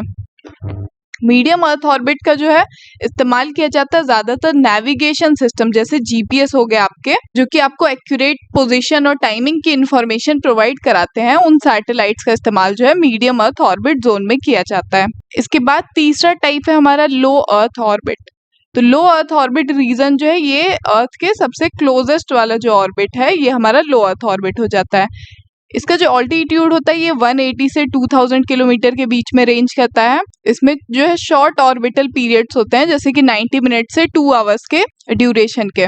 और लो अर्थ ऑर्बिट जो है अर्थ सरफेस के ज्यादा नजदीक होते हैं, तो ये अर्थ सरफेस की फोटोग्राफ जो अच्छी कैप्चर कर सकते हैं, इसीलिए इनका इस्तेमाल जो है रिमोट सेंसिंग पर्पस के लिए किया जाता है। ज्यादातर आपको जो भी विजुअलाइजेशन के पार्ट हो गए, क्लासिफिकेशन के पार्ट हो गया, अर्थ के ऑब्जर्वेशन से रिलेटेड कोई भी आपको एप्लीकेशन है तो वो जो है लो अर्थ ऑर्बिट के सैटेलाइट से ली हुई इमेजेस से आप कर सकते हैं।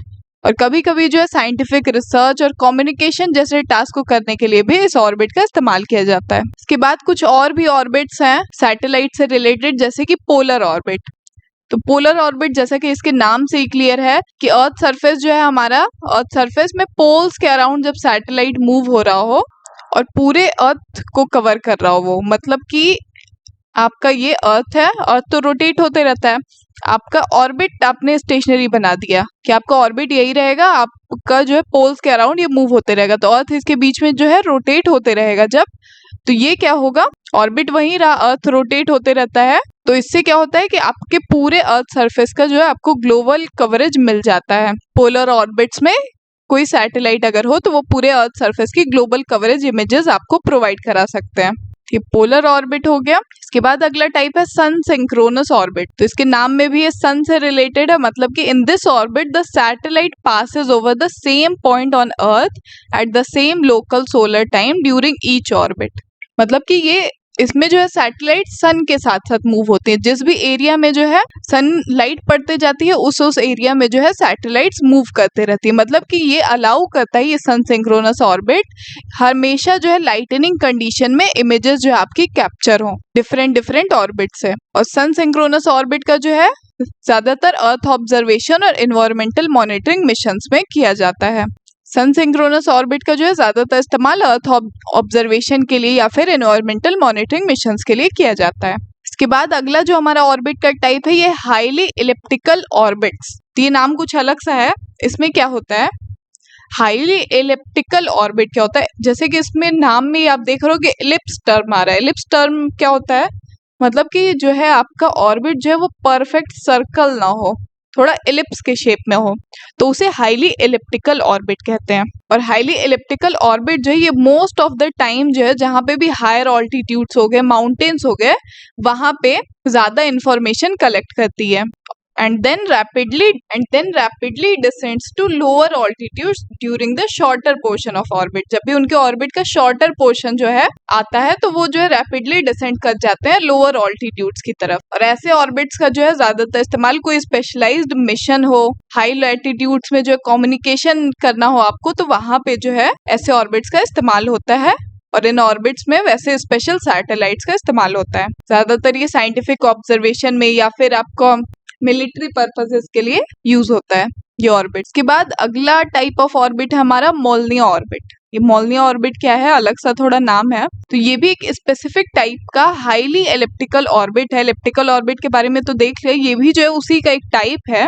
और इसका इस्तेमाल जो है हाई लैटिट्यूड में कम्युनिकेशन स्टैब्लिश करने के लिए किया जाता है, पर स्पेशली जो नॉर्दर्न लैटिट्यूड का एरिया है वहां पे। तो ये ऑर्बिट जो है हाईली इंक्लाइंड है इक्वेटर से, जो कि अलाउ करता है कि सैटेलाइट जो ज्यादातर जो है हायर लैटिट्यूड्स पे अपना टाइम बिता सके, और जितनी कवरेज हमें हायर लैटिट्यूड में, नॉर्दर्न लैटिट्यूड में जरूरत है उतनी हम कवर कर सकें। तो ये मोलनिया ऑर्बिट जो है एक तरह का एलिप्टिकल ऑर्बिट है, पर ये जो है बस उन्हीं हायर लैटिट्यूड्स एरिया को कवर करता है जो कि नॉर्दर्न एरिया में है। तो ये कुछ इंपॉर्टेंट ऑर्बिट्स थे जिनके बारे में हमने बात कर ली। अब इसमें भी कुछ एक दो ऑर्बिट टाइप हैं, जैसे कि इंक्लाइंड हो गया, इक्वेटोरियल, ये इमेज के फॉर्मेट में आप देख सकते हैं, जिसके बारे में हमने अभी बात की। पोलर ऑर्बिट हो गया, पोल्स के अराउंड रहता है। इक्वेटोरियल ऑर्बिट इक्वेटर के अराउंड रहता है। इंक्लाइंड ऑर्बिट जो इन दोनों के बीच में ये इंक्लाइंड से होते हुए जाता है। तो ये एक विजुअल रिप्रेजेंटेशन है बस कि ऑर्बिट्स जो है कैसे हमारे स्पेस में कैसे स्टैब्लिश्ड हैं अर्थ के सराउंड में। तो आज के टाइम में अगर रियल स्पेस में आप देखोगे तो काफी सारी सैटेलाइट्स और काफी डिफरेंट तरह के जो ऑर्बिट्स ऑलरेडी मौजूद हैं, जिनमें सैटेलाइट्स मूव कर रही हैं अलग अलग एप्लीकेशंस के लिए। इन्हीं में जो एक प्रोग्रेड और रेट्रोग्रेड ऑर्बिट भी आता है। प्रोग्रेड और रेट्रोग्रेड क्या होता है कि ये भी एक तरह का इंक्लाइंड ऑर्बिट ही होता है, जैसा कि आप इस इमेज में देख पा रहे होगे। पर प्रोग्रेड जो होता है, ये अर्थ जो है जिस डायरेक्शन में मूव कर रहा होता है उसी डायरेक्शन में प्रोग्रेड ऑर्बिट भी की सैटेलाइट भी मूव कर रही होती है। और रेट्रोग्रेड जो है अर्थ के ऑपोजिट डायरेक्शन में मूव करता है। अर्थ के मूवमेंट जिस डायरेक्शन में होगी उसके ऑपोजिट में जो है रेट्रोग्रेड ऑर्बिट की सैटेलाइट मूव करती है। तो ये बेसिक सा डिफरेंस है प्रोग्रेड और रेट्रोग्रेड के बीच में।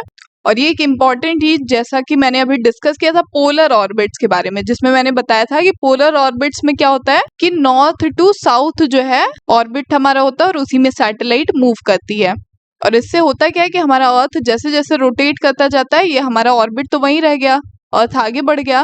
तो इससे हम जो है ग्लोबल कवरेज जो है कवर कर पाते हैं अपने अर्थ सरफेस की। तो satellite orbit north to south हो और अर्थ की रोटेशन वेस्ट टू ईस्ट हो, तो ये एक बेस्ट कॉम्बिनेशन बनाता है जिससे आप अर्थ सरफेस को पूरी तरह से कवर कर सकते हो। ये ऑर्बिट से रिलेटेड एक इम्पॉर्टेंट फैक्ट है कि कैसे जो है सैटेलाइट्स पूरी तरह से अर्थ को कैप्चर करती है, अर्थ की फोटोग्राफ लेती है।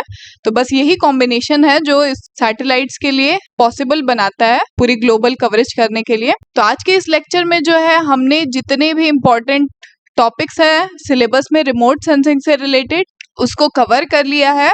और इसमें जो रह गया बस वो रह गया कि रिमोट सेंसिंग से रिलेटेड जितनी भी सैटेलाइट्स हैं, जैसे लैंडसेट हो गया, सेंटिनल हो गया, स्पॉट हो गया, इन सारे सैटेलाइट्स में बेसिकली याद करने वाली चीजें होंगी कि कौन से ईयर में कौन सा सैटेलाइट लॉन्च हुआ, किस एजेंसी द्वारा लॉन्च किया गया। तो इन सारी चीजों को जो है मैं एक अलग लेक्चर में कवर करूंगी।